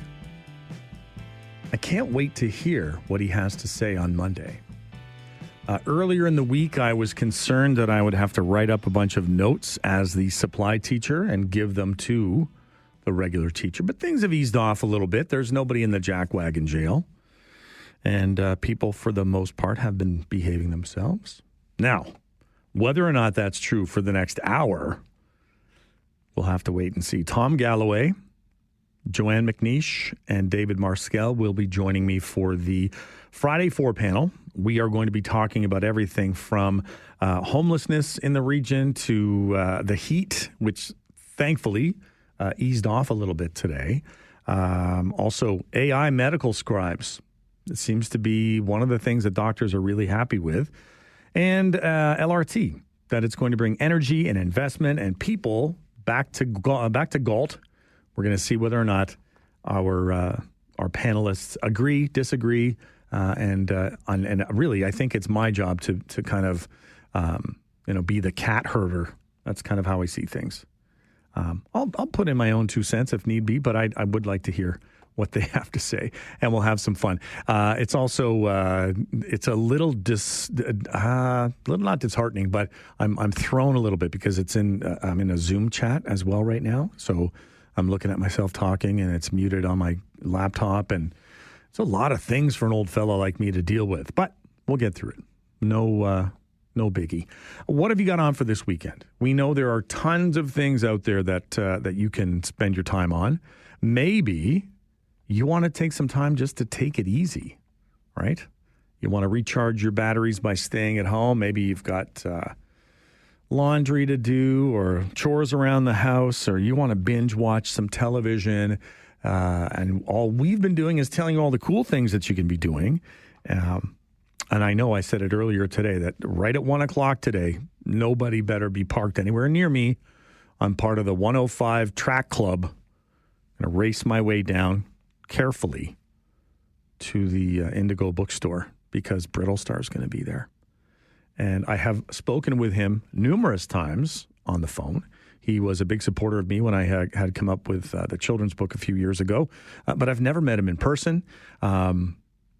My wife is coming along for the ride as well, too. And she's like, I've got a story I want to tell him about back during the pandemic. And she reminded me, I'm like, oh, yeah, that's a great story. So we'll see. That's Fanboy Brock is going to be on the road, heading out and being a part of the book signing at the Indigo bookstore. So that's where we're at, and we're having ourselves a great old time. In the meantime, we're going to give you an update from the news center, but stick around with us. You're listening to the Mike Farwell Show on 570.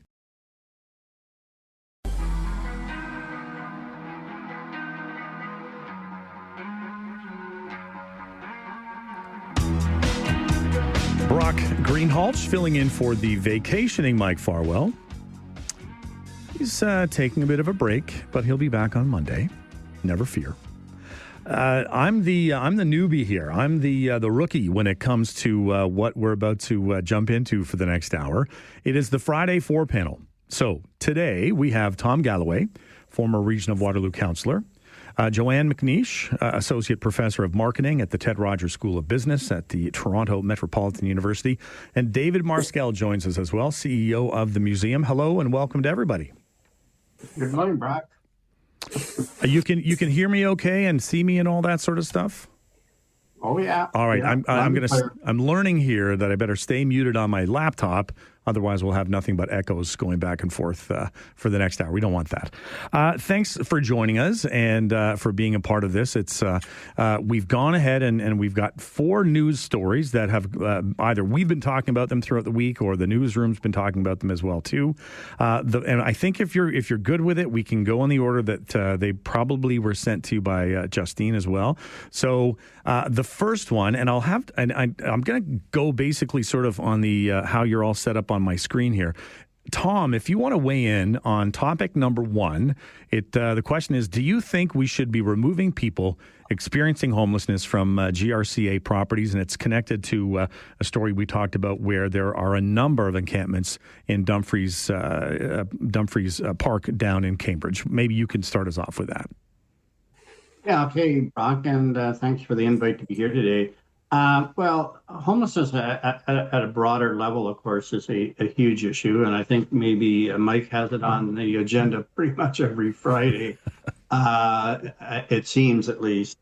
But as it relates to the GRCA, first of all, I'd say it's nice to see that they're taking a little bit more of a compassionate view in terms of how they're handling the individuals who are experiencing homelessness and camping on GRCA property.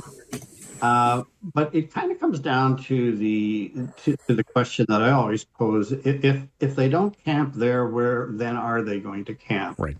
Or where are they going to end up, in what back alley or what other woodlot or what other storefront? While I appreciate the number of hours that they've spent in cleaning up and trying to provide secure facilities for everybody, I'm not so sure that it isn't a given the need for these people to live, because some of them don't fit in a shelter situation. They don't, not compatible with shelter kind of operations. They choose to live rough for other reasons, or for a sense of community that they can create themselves. Maybe what needs to be done is the region or the province, who have funds available for homelessness, maybe they do provide some funding to the GRCA for some of their out-of-pocket expenses, so that some of this can actually be facilitated in appropriate areas within some of their properties. Certainly they have to be concerned about security and the accessibility of their parks to the general public, but they actually own thousands and thousands of acres of property. So while I lament the need for encampments and homelessness itself, I keep coming back to the question, well, if you chase them out of there, where else do they end up? And it's just kind of an ever evolving circle. And then the bigger question to me is, while we hear about this through local councillors, as this particular article suggests, where are the local MPPs on this issue? I mean, housing is a provincial matter. Right. It's the municipalities and organizations like the GRCA that end up having to deal with it day to day. But where are the solutions for this that are really totally in the control of provincial governments? So it's always interesting to me, having been an ex-local politician, to see the local politicians really leading this particular conversation, when in fact it's the province primarily who holds all the cards in dealing with it. Thanks for that, Tom. Joanne, did you want to jump in? I do. And being from Toronto, I always want to be cautious of my point of view. So I guess the first thing, I always hate a discussion that's done at such a big level. I always think of homelessness as economic homelessness, mental illness homelessness, drug addiction homelessness, and a mix of any of the three.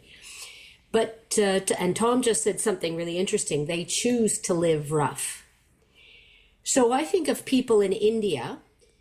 Some of them run businesses from a square of cloth on a street, and that's also their home.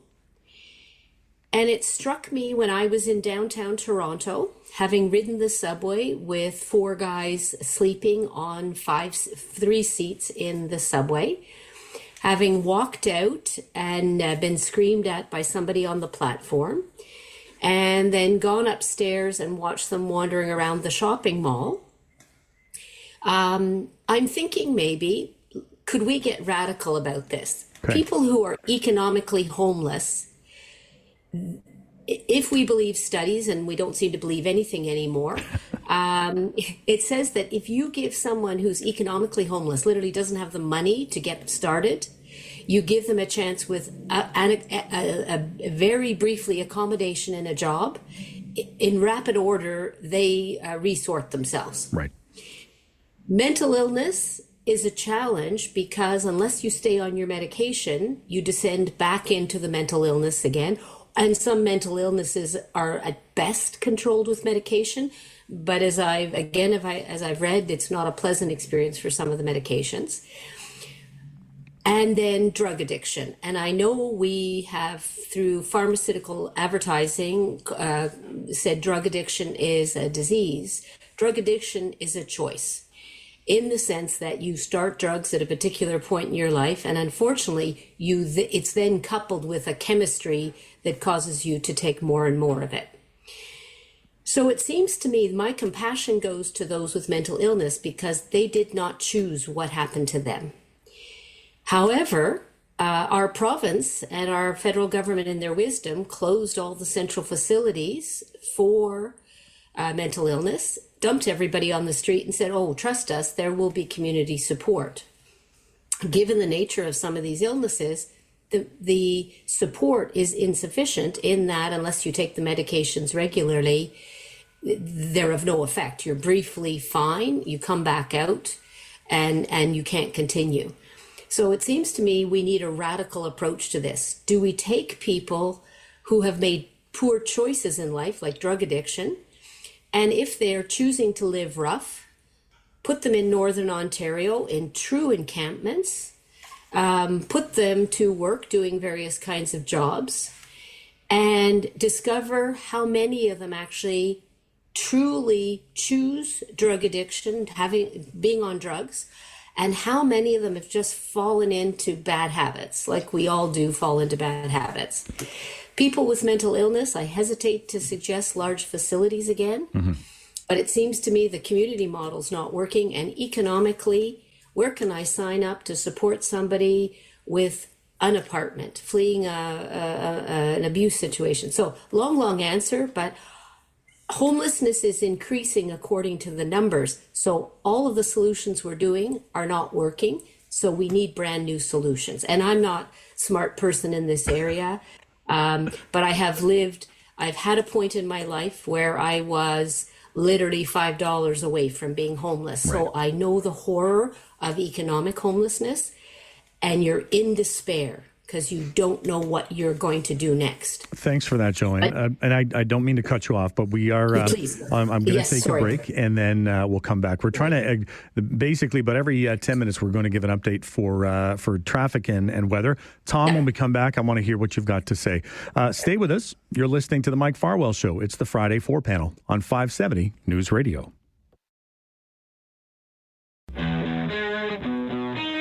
Brock Greenhalgh in for Mike Farwell today. He'll be back on Monday. We got started with a conversation around homelessness, and Tom had a chance to speak, and so did Joanne. But David, now's your chance. We're going to open up things, and let's see what you've got to say. Well, thank you very much, and thanks for inviting me. And I don't say this often, but I think I agreed with Tom. I think I agreed with both a little bit. And obviously, empathy needs to be at the basis of all of this. But we need to balance the needs and the rights of those who pay taxes and who want to use the conservation area and so on.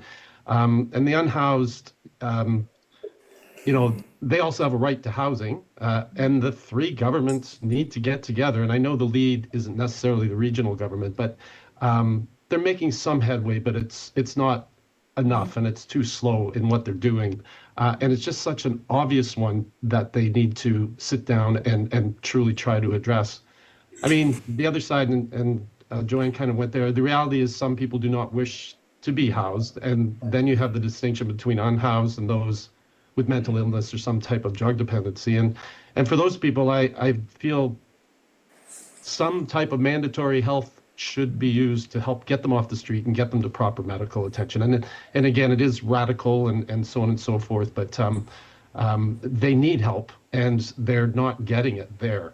So I know time is short, so I'll just leave it there. No, that's fine. You've the one thing that and you've brought the point that you were that idea of balance.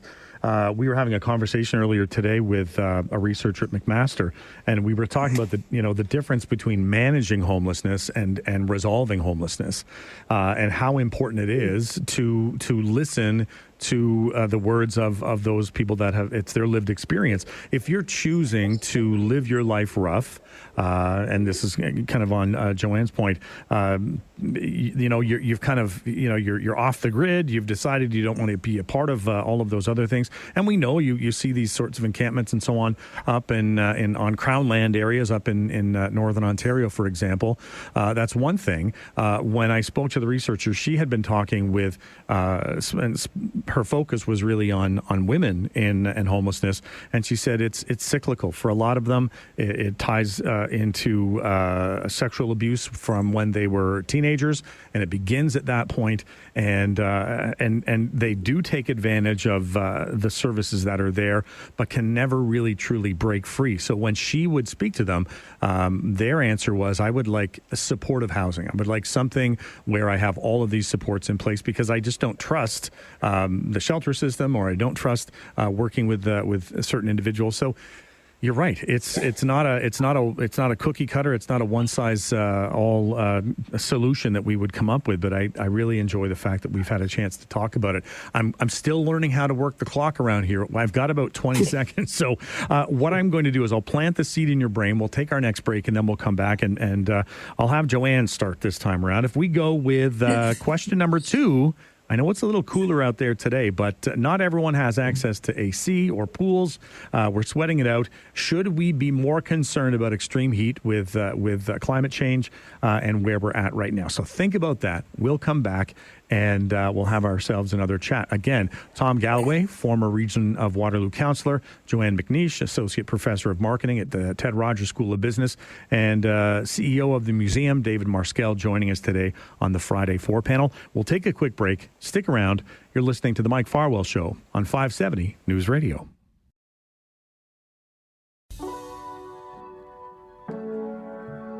Brock Greenhalgh sitting in the chair for Mike Farwell just for a few more hours. He'll be back on Monday.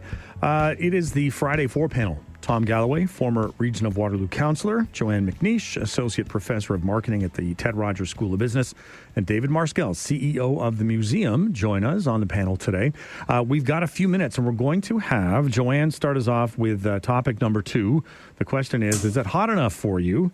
Not everyone has access to AC and pools and everything. And I know it's like when I arrived at the station this morning, it was 9 degrees outside. So it's, it's a little misleading in some ways. But we know this is not the end of these heat waves. What's on your mind about this topic, Joanne? So I think the best part of being an academic is everybody researches a topic that intrigues them. So there's actually a researcher who looked at the history of air conditioning. And this portrays my age. 70 years ago, most people didn't have air conditioning. So even on the hottest of day, houses didn't have air conditioning. But in fact, buildings and movie theaters and supermarkets had air conditioning. Air conditioning is growing very rapidly. But one of the unintended consequences of air conditioning is people have put properties in areas where it's too hot for people to live. So they had to have air conditioning. We in Toronto are very fortunate. 85% of people in Ontario have air conditioning, and 100% of people have access to a fan. Now, when it is 40 plus degrees, I will admit the fan probably doesn't do much. But overall, in Canada, 61% have household air conditioning. So the key problem is actually in rentals. It's actually not a homeowner's issue. And again, that's the luxury of owning a home, is that you you can choose to have air conditioning. Mm-hmm. And one of the houses on my street just sold, and the new people had to install air conditioning because the previous owners didn't like air conditioning. And I will say that I don't have air conditioning in my car, and I have very limited air conditioning in my house, but I do have it. So we're down to, and by the way, as new legislation is rolled out, and this is the importance of government in the lives of its population. New home builds must have air conditioning. New apartment buildings must have air conditioning. What we're left with is older buildings mm-hmm. and rentals as the key source of the lack of people without air conditioning. And I think that over time, as if it does get hotter or whatever happens with the climate, we need to, so just like in the winter, you're legally obliged to provide heat to your tenants. In the summer, you should be legally obliged to provide a source of air conditioning. However, I don't know if any of you have experienced, we've had a couple of brownouts, very brief this summer, but we regularly have a couple of hours. We no longer have access to the power as we add on so much more energy requirements. So we also need some innovation in air conditioning, that we look to non-electrical forms, things that can be driven by solar power, that kind of thing. So it's a really interesting area. Actually, I hadn't realized air conditioning was so interesting. And very, very good points. And that I was talking with my wife. She grew up on a farm outside of Campbellford, Ontario. She said we never had air conditioning. It was just it was a stone home, and it was just they kept it cool. She said there was one room in the house that they would keep the doors closed, and they had one window unit in there, but that was it. And you just got used to it. And you're right. That idea of building houses where it's not necessarily the best place to live. We've got to be careful with that. We are coming to the bottom of the hour, so we will get an update from the news center. But I do want to have Tom to weigh in, and David to weigh in on this as well. And we'll do that as soon as we get back. We'll also, I'm looking at the clock thinking, I don't think we're going to get through all the topics today, but we'll see. We'll see where we're at. We'll have to juggle things if need be, but not to worry. We're all professionals, right? We can make that happen. Listen, you stick around with us. We'll get an update. You're listening to the Mike Farwell Show on 570.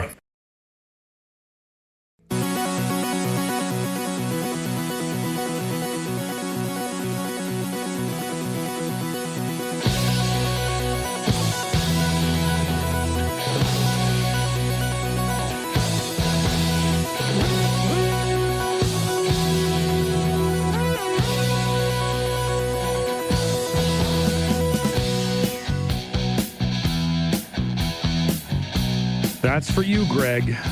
You requested some Prism and See Forever Eyes. Yes, it's Friday, it's all Request Friday. So if you've got some lead-in music you want to hear, you can call into Jen, and she will throw that on there.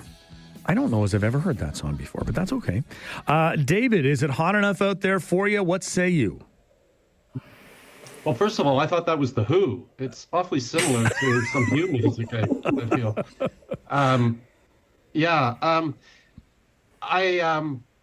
Joanne made me think, I didn't realize until this conversation that as a child, we didn't have air conditioning. I'd never thought of that. It never occurred to me. Even when we got into high school and moved to a different home, I think there was a couple of window units, certainly not in my room, but there were for my older siblings and so on. This is all just masking the root problem, and that's climate change, and that has to be combated, and all the levels of government need to throw themselves at it. When everybody threw themselves at COVID, we solved that, which takes me down another rabbit hole that I think we could solve cancer if we actually wanted to, and the pharmaceutical companies weren't making so much money, but that's a different rabbit hole. We can have you on another show too, David. That's not a problem. The heat was incredible, and it's coming back next week. But the haze from forest fires 2,000 kilometers away, that increased the danger, and many people didn't even know they were inhaling the poison air that they were inhaling. So I'm fortunate enough now to have AC, and places like the museum need to allow people in during the hot days, even at a discounted admission or free if possible. We do that, and it's the best we can. But I think as Prime Minister Carney navigates a new financial future, he and all politicians must work together on this. And it's tough when other countries don't get involved, but we need to do our part. Thanks, David. Tom, what's your thought? Oh, you got to just turn your mic back on, Tom. Yeah, in the essence of time, I'll be very brief. No worries. But I think that David, of course, has identified it. This is all about climate change, so I could go there too, but I won't. I think the comment I'll make, which is just a practical one, given what happens each and every time, because of people who are in rental situation, particularly, and often compromised. Seniors with health complications.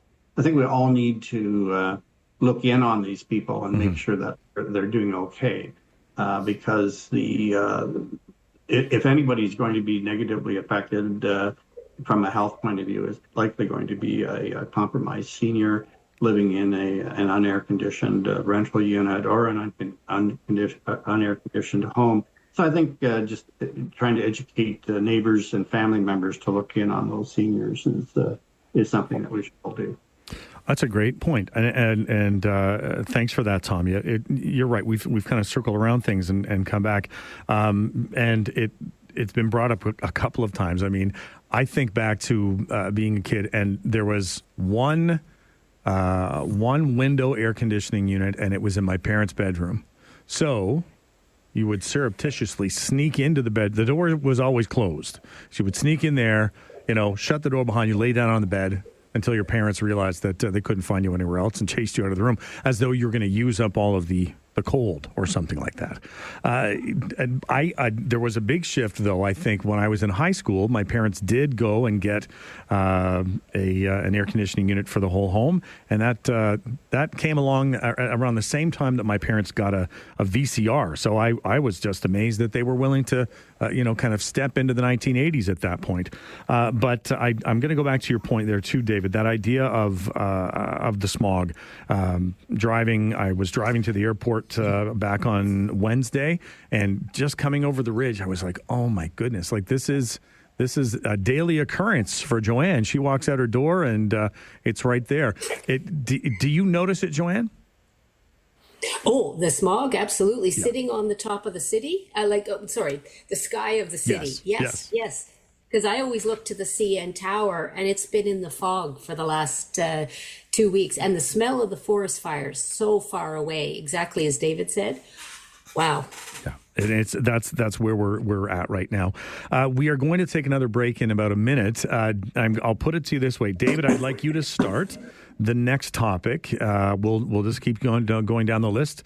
After seeing recent successes in AI medical scribes, do you feel any better, right? Could your doctor use an AI assistant? I brought that up to my physiotherapist yesterday, and he was like, yes, please. This would save me 2 hours a day if I had some way to use AI to do the scribing for me. So, David, I'll have you jump in first on that topic, and we'll go from there, and we'll work our way around the horn and see if we can squeeze in a little bit of chat about the LRT as well, too. As I said, we're going to make this work one way or the other.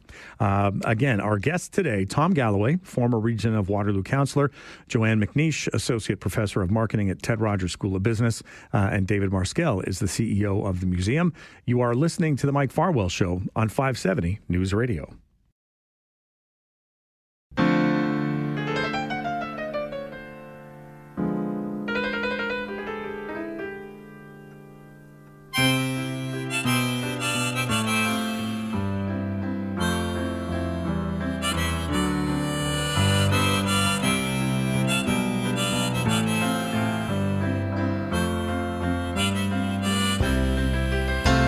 Thanks to Mary for the request of Billy Joel's Piano Man. Again, it's all Request Fridays.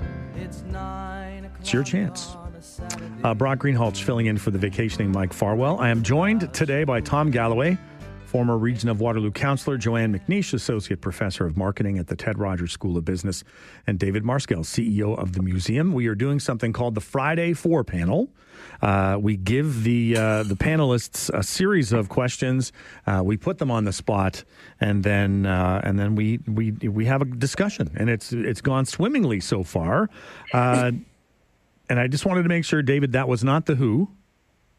I got that one. You got that one. Okay.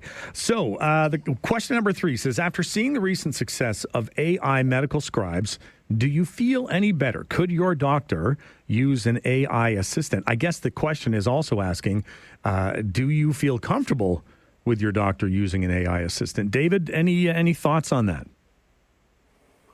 Yes, I think a resounding yes. Okay. I mean, with one eye, in my personal opinion, with one eye on skepticism of AI, I also see many, many benefits. And I mean, note taking in the column that we were sent, it to me is an obvious one. I mean, the time saved for doctors would allow them to have more patients. I mean, ultimately, so that's invaluable.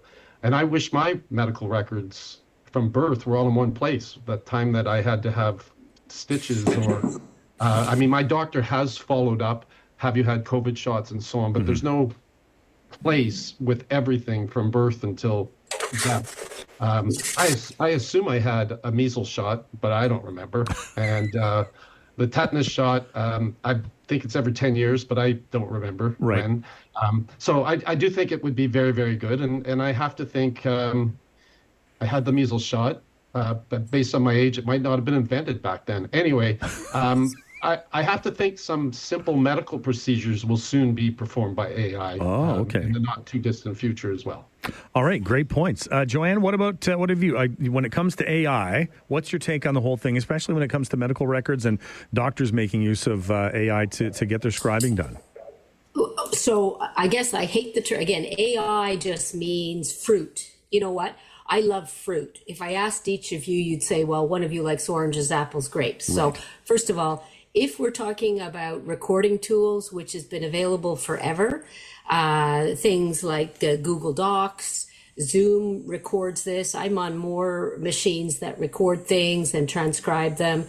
But if you've ever, and because I have to, I'll do interviews and then I have to look at the quality of the transcription, it's pretty sad. And remember, all the effort spent on, and I love marketing, and I'm going to say the last couple of years with AI, if anyone doesn't believe marketing, advertising, if advertising and promotion doesn't work, you're all crazy, because this is a non-service right now. This is like the 1970s version of the internet when they told us all the good things.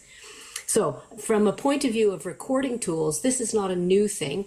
However, what the researchers said is that we've improved the quality of the medical terminology, which is actually very difficult for recording tools. So if you look at a transcript where you use highly technical language, it tries to sound it out. But if we go into this territory, and again, I call it automation tools because very little of it, there's no intelligence here. This is replication. When we get beyond, and David was excited to say, oh, I can hardly wait till there's AI tools. Those are trained on the information provided by doctors, nurses, nurse practitioners, pharmacists, and it contains all the correct decisions they've made, and it contains all the errors they've made. Doctors in medicine, we're putting an unbelievable burden. The reason they've got all this paperwork, they didn't used to have this kind of paperwork, is because the province insists in order for them to get paid, they have to document, redocument, and because the pharmaceutical company. So what we've created is a problem which is now solved by another piece of technology. So not a big fan, and I feel, but I'm very pleased for my profession. Advertising and promotion and PR totally works. But remember all of this stuff, and the error rates are horrendous in medical science.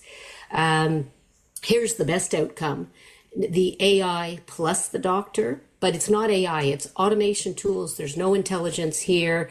And there's now studies where companies have gone forward, fired a bunch of people, and they've had to hire them back in because the AI, the automation tools that they put in place didn't really work. But David, you probably had a measles shot. If you were born in the 1950s, that's when measles was introduced. It was a brand new tradition. But by the way, people are choosing not to get the shots. A topic for another day. There we go. So that's pretty scary. And yes, you should get it again. You can update that. And second of all, we should all have our medical records on a USB key. I agree with you. The fact that I can't access any of my records, and I happen to be a note taker, so I have some sense of my medical history, it's ridiculous to me that it's considered the medical community owns my records, not me. So to me, forget about technology. Give me my records on a USB key. I'm pretty good at storing things. Great perspective, Joanne. Thanks so much. Tom, you've got 2 minutes before we take our break. Did you want to weigh in on this? Well, sure, Brock. Well, we hear so much about AI, and we hear about some of the bad things about AI because AI can be used for bad, but AI can be used for good as well. And I think that in this particular field, there's an opportunity for it to be used to be well. When I read the article and the research on that particular pilot project using an AI tool called Heidi, that the accuracy was 70% greater. I mean, that's obviously an advantage if that were to hold out and be true. And if it saves the doctor 10 minutes per visit, well, then that either allows him or her to have more time with the patient, which we often feel we're rushed when we go in to see a doctor. If that manifests itself with more time for the doctor to actually discuss the issue, or the doctor to maybe see more patients when family doctors are scarce for a part of the population, I suppose it could have a real benefit, and that seems to be what is being found out. The other piece, though, that I would just like to mention quickly is that we can use AI ourselves as individual patients, and sometimes you have access to your tests reports, and when your test reports come and they use big long words and you don't quite fully understand it, you don't have the opportunity necessarily to have regular conversations with your doctor. You can actually use AI to get clarification. Obviously, you're not going to make decisions without the advice of your physician or your medical practitioner, but AI has a role in regards to that particular facet of your health as well. Thanks, Tom. And I'm just looking body language. I think Joanne wants to have a rebuttal, but we'll take a break. We'll give her a chance to air the grievances or what the rebuttal would happen to be. This is the last break, too, so stick around with us. Tom Galloway, Joanne McNeish, and David Marskell are giving us some of their time today to weigh in and be a part of the Friday 4 panel. Stick around, and it's your chance after the noon news to talk back and let us know what you think about everything we've talked about over the last week. You're listening to The Mike Farwell Show on 570 News Radio.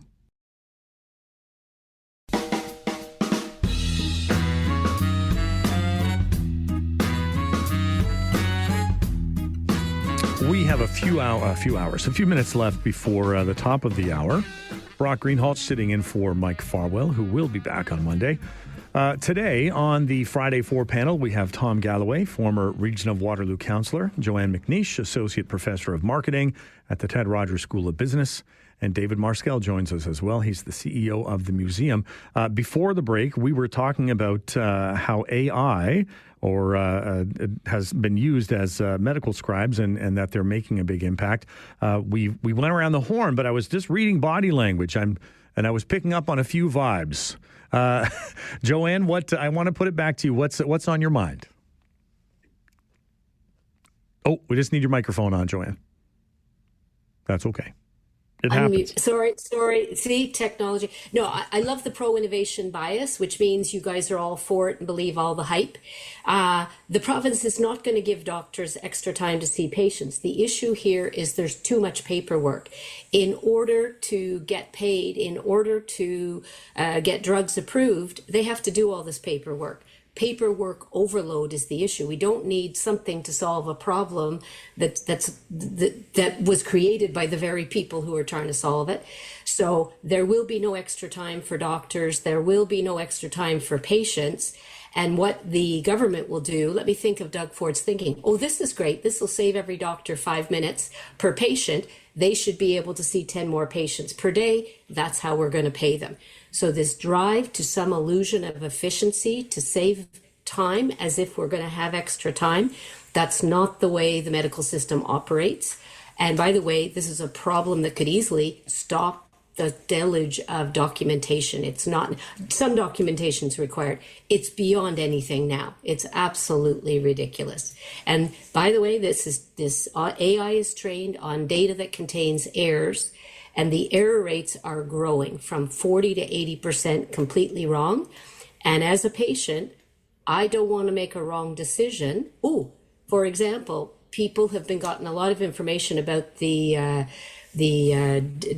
disadvantages of measles shots. We now have growing cases of measles shots, which means people and babies and mothers who are pregnant are going to die or face the consequences because people now have information in their hands to make a decision about measles shots. The world confounds me. if I can say one thing, Brock, Yep. I've forgotten the word you used, the hype around this.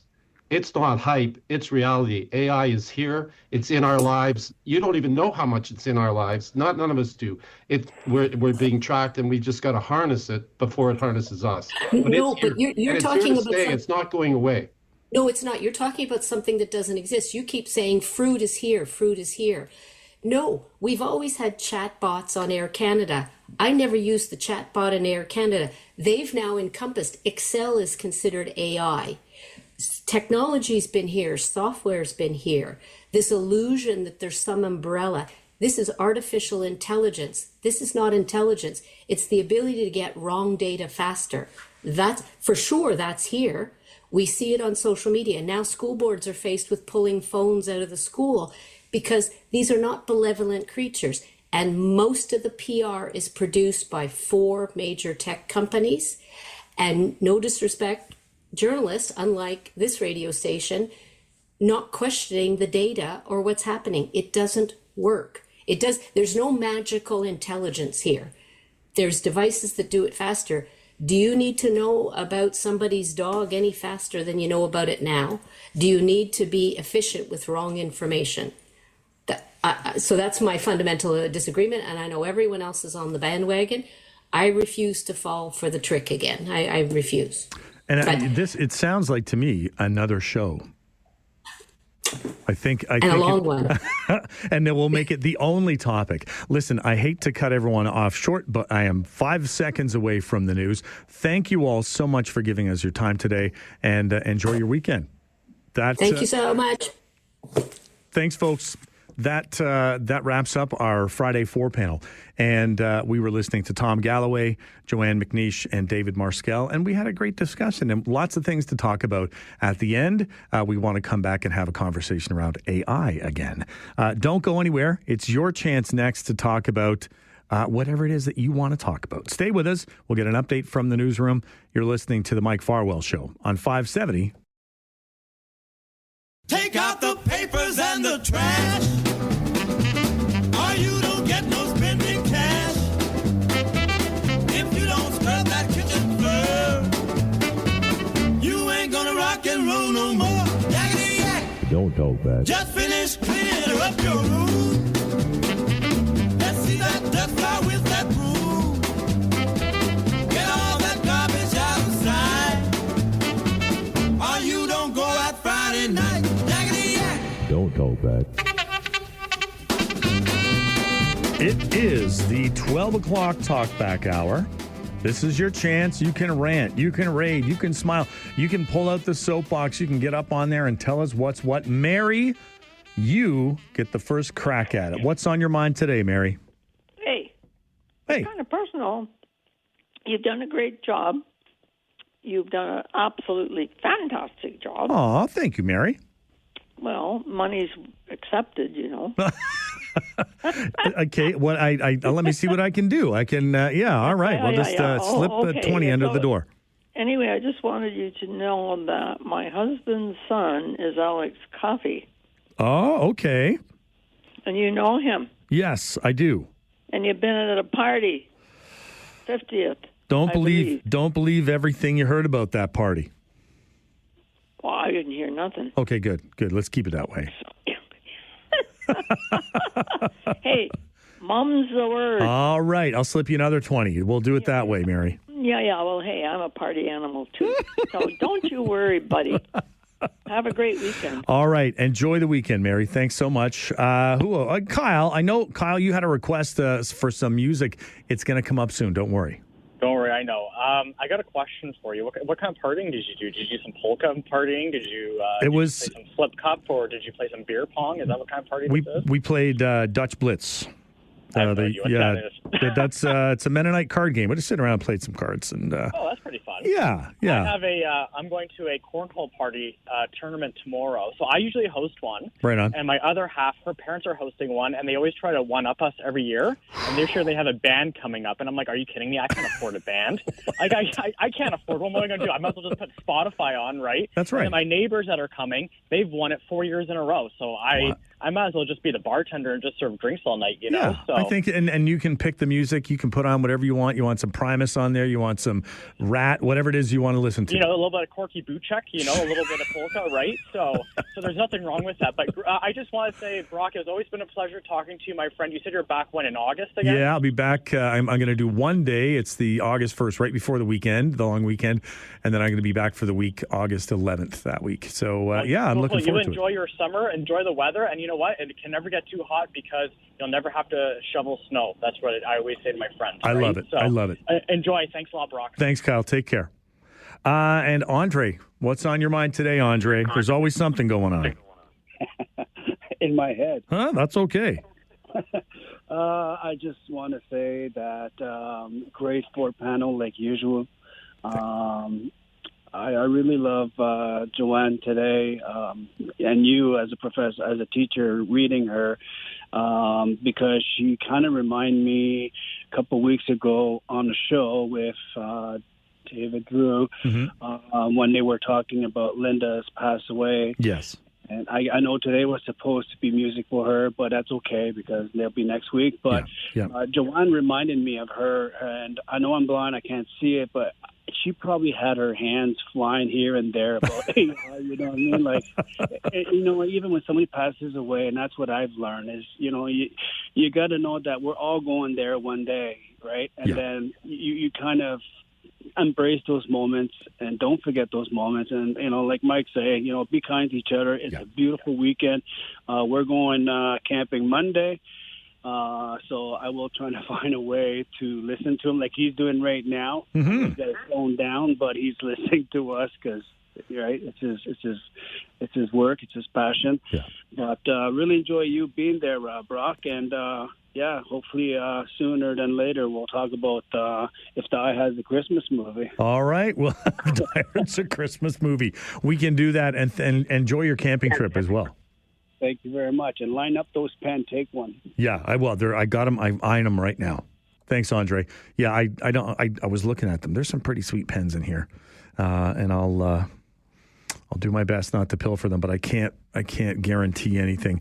Give us a call, 519-570-2545, star 570 on your cell, 1-800-570-5715. Remember, Greg and Craig and I are still looking for a fourth, someone with some mad golf skills, and you can only use your 7-iron. You're going to join us and be the fourth in our foursome for August 13th golf tournament that is happening over at the Badlands. It's going to be 6 till 8 o'clock at night. We need a fourth, right? We'll be short a wheel if you don't show up, and then we won't be in any shape at all. That's where we're going to be that night. It's a great night to do some networking. There are some prizes. There's an inaugural trophy. This is what Brian Burke told us yesterday. Lots of opportunities for us to have some fun. Apparently a 12-foot tall unicorn. Who knows? I don't know what a 12-foot unicorn is going to do.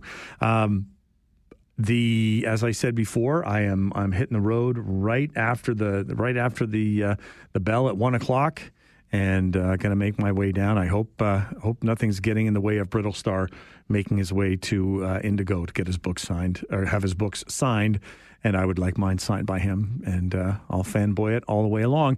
What are you going to do this weekend? I did finally go through the queue for the Paul McCartney tickets.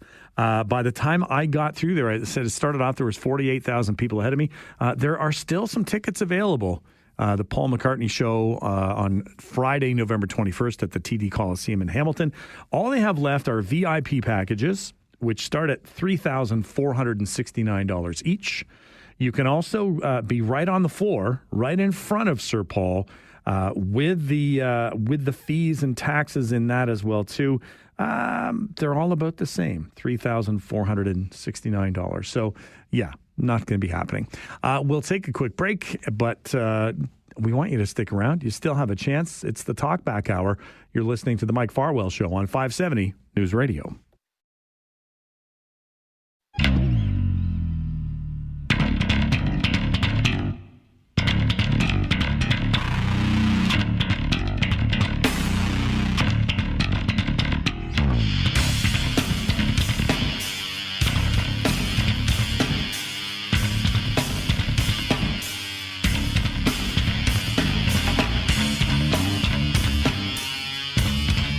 Kyle, thank you so much for the suggestion of My Name is Mud by Primus.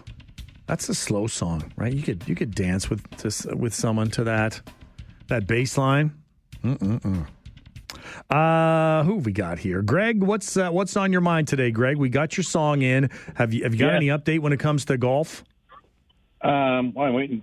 Well, okay, I'm not on email to see what Brian Burke's going to say about my Magic Club, so I'll have to find that out when I get home. All right. But so far there's a lot of lucky things happening today. All right, like normally, okay, first of all, when I asked for that song, I said wait till 12:30 or 1 to play to make sure I'm in the delivery truck, because 11:30 is the earliest I could get away.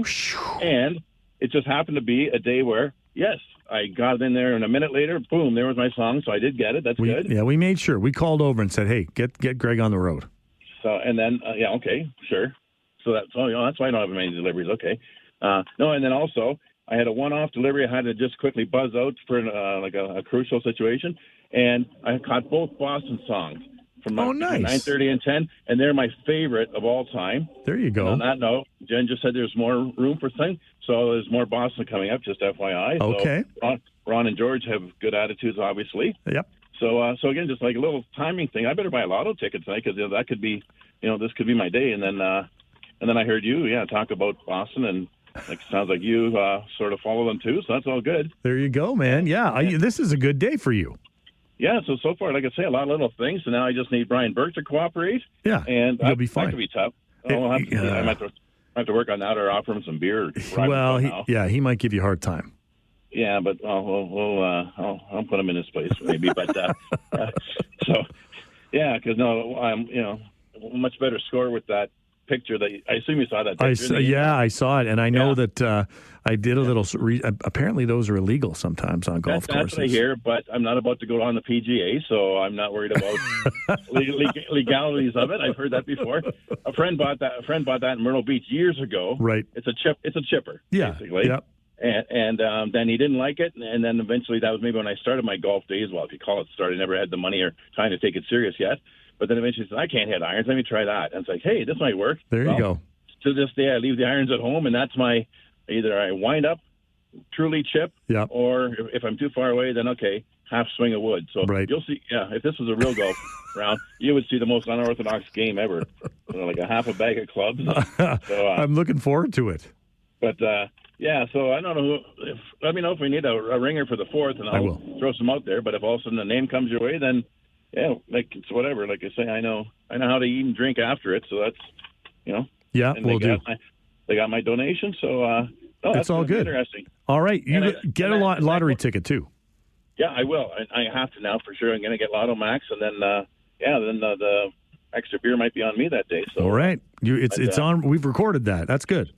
Okay, yeah, and that course is appropriately named for this. Badlands, because I think there's going to be some pretty bad swings. All right, Greg, thanks so much for the call, and we appreciate it. Ron, what's on your mind today, Ron? Hey, so you were asking what am I doing this weekend? I can tell you that. Also, I got a little bit about the LRT that's kind of bugging me, which I want to talk about also. All right, go for it. This is your chance. Oh, okay. Let's say this weekend I'm going to be going down to Toronto in a few minutes. I'm heading down to go catch the Jays game. Oh, lovely. That's watch them take on the Giants. They're taking on the Giants. It's going to be a great series. Oh, it should be. And also, I got tickets for the club, so I'm going to be down on the field level. Oh, awesome. That should be really nice. Yeah, that's a great way to spend the weekend. Yeah, and then also, when I get back, I'm going to hit up Ribfest on the Saturday. Nice. And then take the Sunday and relax. But good LRT, idea. This is my beef. Okay. It's the stopover on Norfolk. Okay, yeah. So if you're familiar with the area, there's like 4 lanes of traffic on either, 3 lanes of traffic, I think? No, 2 lanes, and then 2 lanes on the other side. On the other side. But the problem is that when that LRT comes through, the lights aren't synchronized, so only one side is allowed to get over to the center medium. Oh, boy. The other side can't. Gotcha. And it's been, I don't know how many LRTs I missed because I'm taking the bus.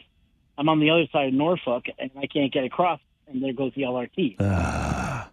All right. They need to come up with a better system, like a bridge or something, because even though the tracks are, like, to get to the station, you have to walk across the track to get into the station. That's weird. Yeah, you don't want to do that.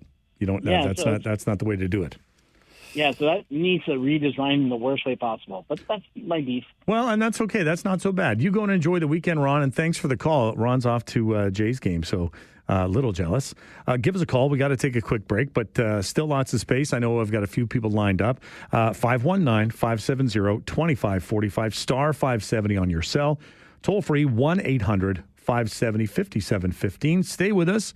You're listening to the Mike Farwell Show on 570 News Radio.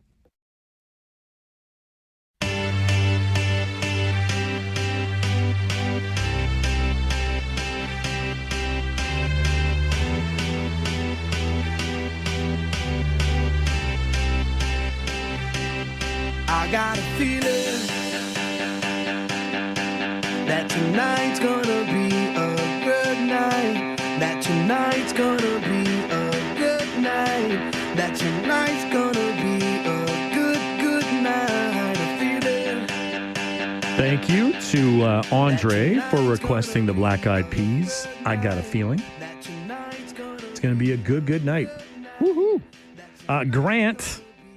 Now's your chance to rant or rave. I don't know what you want to do today. What's on your mind? I've got a feeling that Mr. Farwell is going to be bad because he's got to come into work on Monday. Too bad, Mikey. Wow. Grant. I think what you should do, because he said those beers were up for grabs, all of his papers are yours. Take them home. Wow. I might take maybe just one pen. We'll see. But I don't know about the paper. I'm looking around here. It's got a tiny little Stanley Cup on the counter. That's Take everything. Take everything, and then come back sometime in September. Ooh. And tell them that it was all up for grabs. And then I'm going to mention this thing that happened to me yesterday, and I'm glad I pushed for it. I ordered food from Uber Eats. Yes. This restaurant brought me my food, and the noodles were burnt to a crisp. Oh, no, not the way you want them. And Uber Eats was just going to give me a $2 refund for a $20 dish. No, and I said, I'm pretty sure whoever sets these refunds, if he had a spaghetti dinner and it was burnt crisp, he would want the full refund, and I want my full refund. It's a joke to my intelligence. You want. I mean, because you're not going to eat it. So did they come through? Yeah, they came through. Later on, I checked my emails. It was $20. There you go. All's well that ends well, Grant. That's awesome. So if you need help, call Grant. And I wish I could come down with you to get you those tickets and say, no, this guy wants it cheaper. Give him for $50. Oh man, I'm glad you got my back, Grant. I appreciate that. If you get food that you don't want to eat, you didn't order it that way. It's no skin off their nose. They make money. It's not a big deal. You still got a chance. We got half an hour. We're gonna we'll get an update from the news center in about a minute or so. You can give us a call though, 519-570-2545 star 570 on your cell. You can also call us toll free 1-800-570-5715. Yeah, no luck on the tickets for Paul McCartney this week. Fingers crossed on the FIFA volunteer spots. We'll see where we're at. When I come back in August, I don't know if the decisions will be made by then, but I can let you know. And Greg and Craig and I, we're ready to go play golf in August. And again, we got a half hour. We still need to hear from somebody. We need one more person to join us. Okay. Let us know what you think. This is your chance to rant or rave, smile or frown. Stay with us. You're listening to the Mike Farwell Show on 570 News Radio.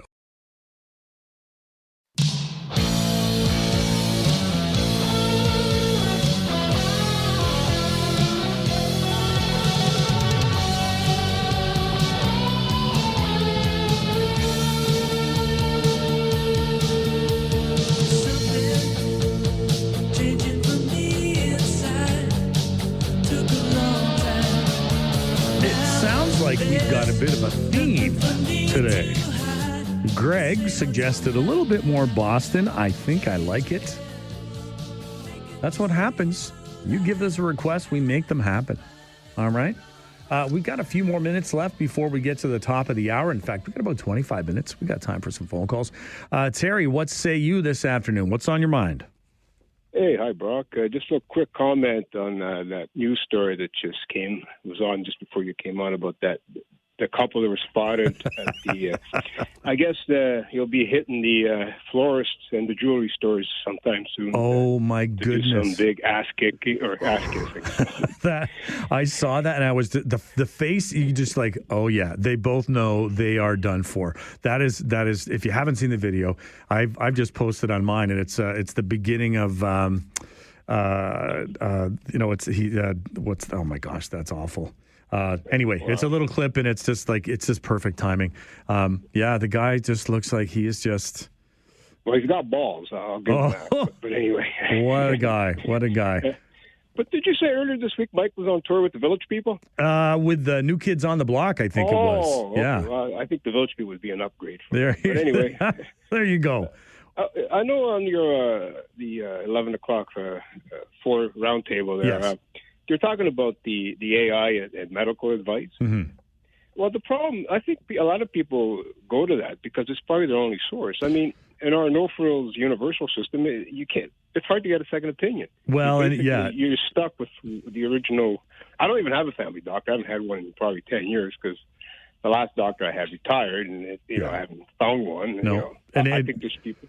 Sorry, I was just going to say the story was along the line of using AI for doctors to write up their notes because they say that takes them hours every day to do their notes, and this AI program saves them that amount of time. And it was that question of, do you feel comfortable letting AI do the note taking for you? So, and it sounds like most people are on board with it. But I hear you. Like when you go online, it's always if you dig deep enough, no matter what the pain is that you're having, it brings you back to you're in rough shape. But but like you said, for a lot of people, it's their only option. Now they can call telehealth, they can talk with the nurses, but sometimes that they want that quick and easy answer too. Yeah, the only problem I have with not all doctors, but many of them, they're in bed with the pharmaceutical companies, so they prescribe a lot of unnecessary medications, just because they get kickbacks. Well, you got to find a good one, and I got to take it's very hard. Yeah, I got to take another call here, Terry. But yeah, I remember it's that idea of. With my doctor, I've talked to her about a number of things. I mentioned the other day, I had my knee surgery. I had a slight surgery on my heart as well too. So, and then I said to the doc, look, I want to work with a registered dietitian. Time to get that stuff under control. And we had talked about Ozempic, and she's like, this isn't, a pill isn't going to fix this thing. And I thought, good for you. Like you're not willing to just say, here you go. Put this in your mouth and everything's going to be good, because there are other ways that you need to get there. Give us a call, 519-570-2545, star 570 on your cell. You can also call 1-800-570-5715. Our friend is not there. That's okay. And let us know what you're thinking about. We've been talking about this week, all of the things that are going on the last couple of days, all the stuff that's happening in the region. Get out of go and recharge your batteries any which way that you need to.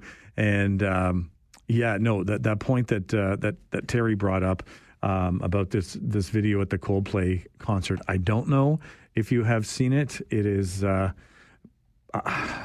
it's just like it's spot on.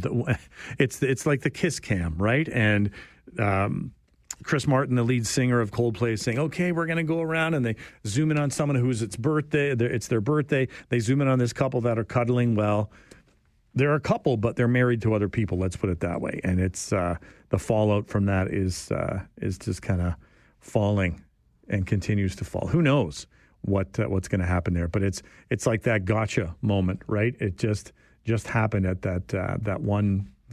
The worst thing. And here's the thing: if you know that the Kiss Cam might be coming up, you might want to duck before the Kiss Cam goes on. If the person that you're there on the Kiss Cam with is not who you're supposed to be there with. If you catch my drift, right? I don't know, but it is, and I get it too, right? The internet, all it's going to do is cancel these two individuals and go from there. Mark, what's on your mind today? Hi, Brock. I heard you talking about Connie Stevens earlier today. You played a song by her. Connie Francis, yes. Yes, and you said she had a tragic life. Yeah, like her adult life, she had a son that had been I think had been murdered or killed in a car crash.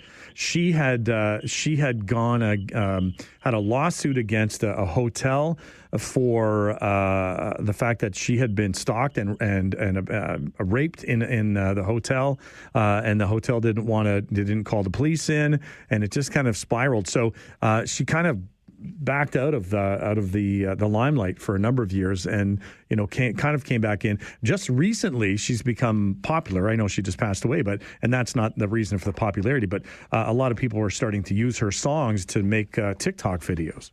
Yeah, she was a great singer. I didn't know her past, though. What you just told me. Yeah, I was reading up on it. I knew that the song was coming up, so I did a little background research. And that's too bad to hear, Brock. Yeah. But she was fantastic.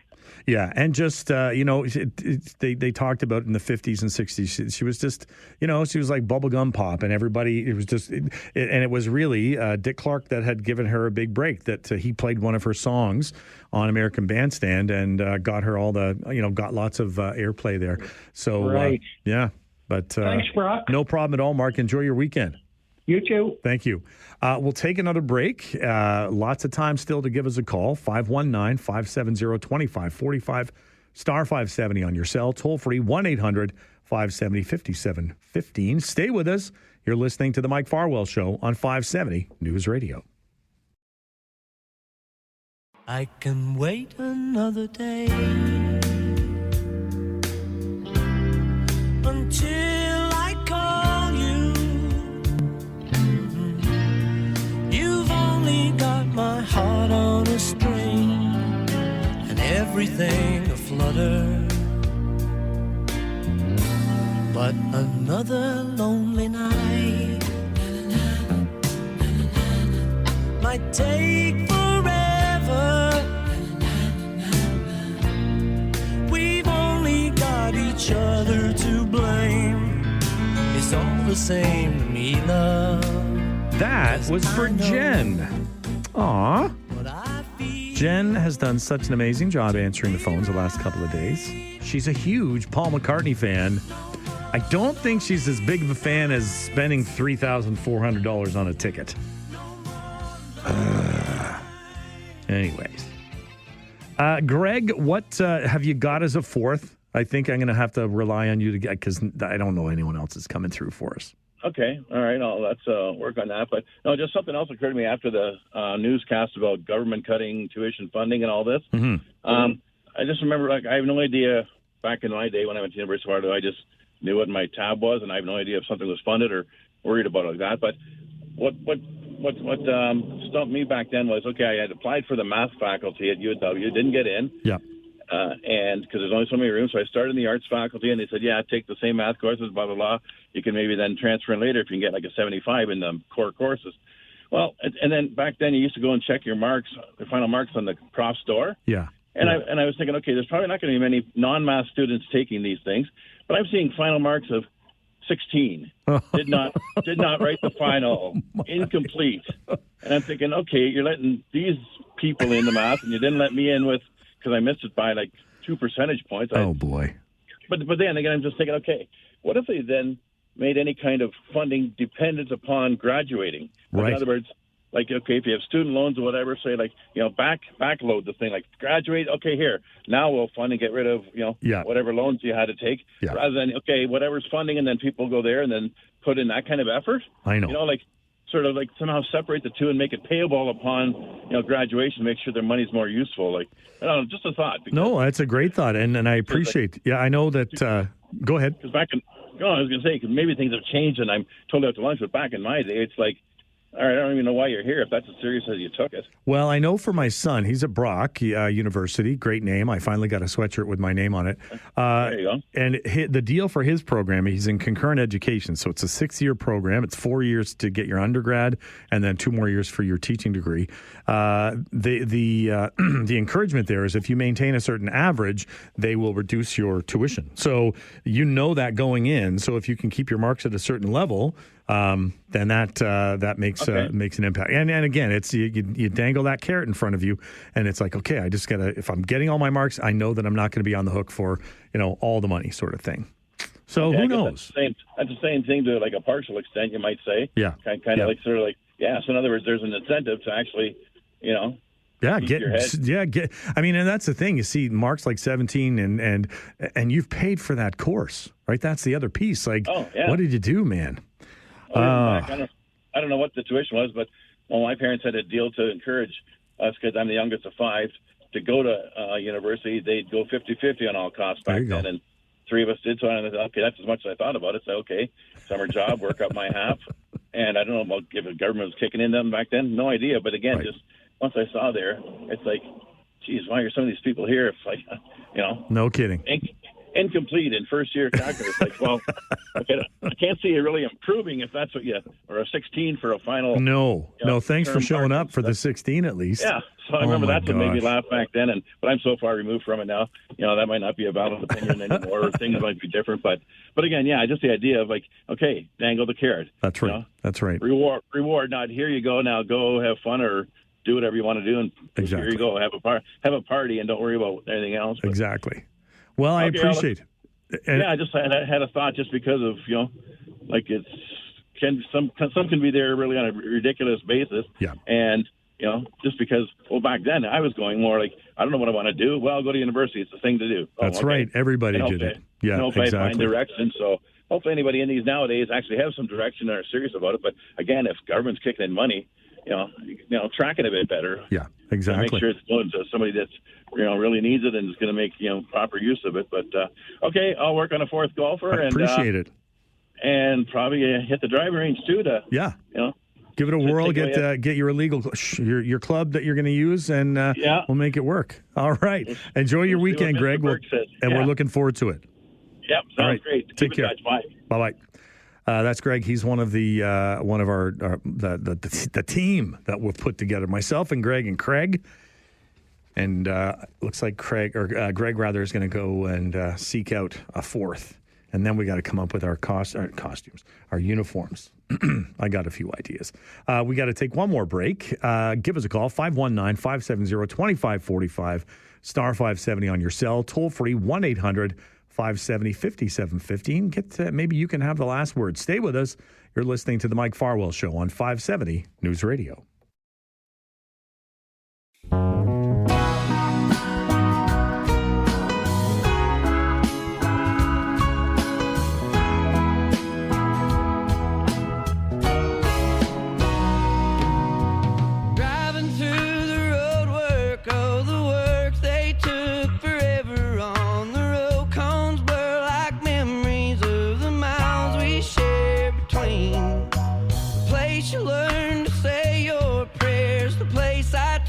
Praying, loading in and breaking down my road, dark door till drain. And that, my friends, is my request. That's Tyler Childers, All Yourn. My youngest son introduced me to Tyler Childers, and what an amazing voice he has, and just an amazing songwriter. He has a line in that song. And he's talking about, his muse, who he writes for. And he says, the goddess in my Days Inn pen. So here he is out on the out on the road, and he's at the Days Inn, and he's doing all his writing with the Days Inn pen. Pens. There's a theme there. Brock Greenhalgh filling in for Mike Farwell. He is back on Monday. Mary, what is on your mind today, Mary? See, you said I didn't call. Now I'm bugging you. That's all right. You go right ahead and bug me. Listen. When is this golf deal? What day is that? It is Wednesday, August the 13th. Oh, okay. Are you going to come and cheer us on? Well, You could be like just yell at us. Like our but coach. I could also golf. Well, there you go. You think about it and let me know. No. How much is it? It's $60. Oh God, I'm a pensioner. Anyway, what time is it? It's an evening. It's 6 till 8 o'clock. It's a fundraiser. Oh, yeah. 6 to 8. And you know what? I love Brian Burke. Well, there you can hang out with Brian. Maybe he could be you'll be his sidekick for the day. Yeah. Well, it's worth. It's worth a shot. My life is in. Think about it. I never know what's going to happen. That's okay. None of us do, Mary. None of us do. No, but I'm for sure. You're for sure. You don't know. Yeah, I got a sick husband. I got a sick son. I hear you. So your plate is full, Mary. My plate is full and overrunning, but I'd love to golf with you guys. I'd be a sidekick, and I'm no good as a golfer. Well, let me see if I can get a job for you working with Brian then. Let me work my magic. Well, I don't know. Okay, we'll pick up another time. Yeah, Well, I'm back in on the listen. 1st. I'm back in on Friday the 1st for just the one day. Oh, okay. So we'll we've got talk. one more chance. Yeah, we can talk then. Okay. All right, we'll do that. Okay. All right. Thanks so much for being patient. Terry, I'm sorry I won't be able to get to you. We are just coming right here to the wire. Thanks to Jen and thanks to Devin earlier in the week for pushing all the right buttons. Go and enjoy your weekend. And, you know, it's one of those things where I really do enjoy coming in and filling in for Mike. And I'm happy that he's willing to take another week of holidays later on in the summer, and I'll be able to come back. So we're looking forward to being able to do that as well, too.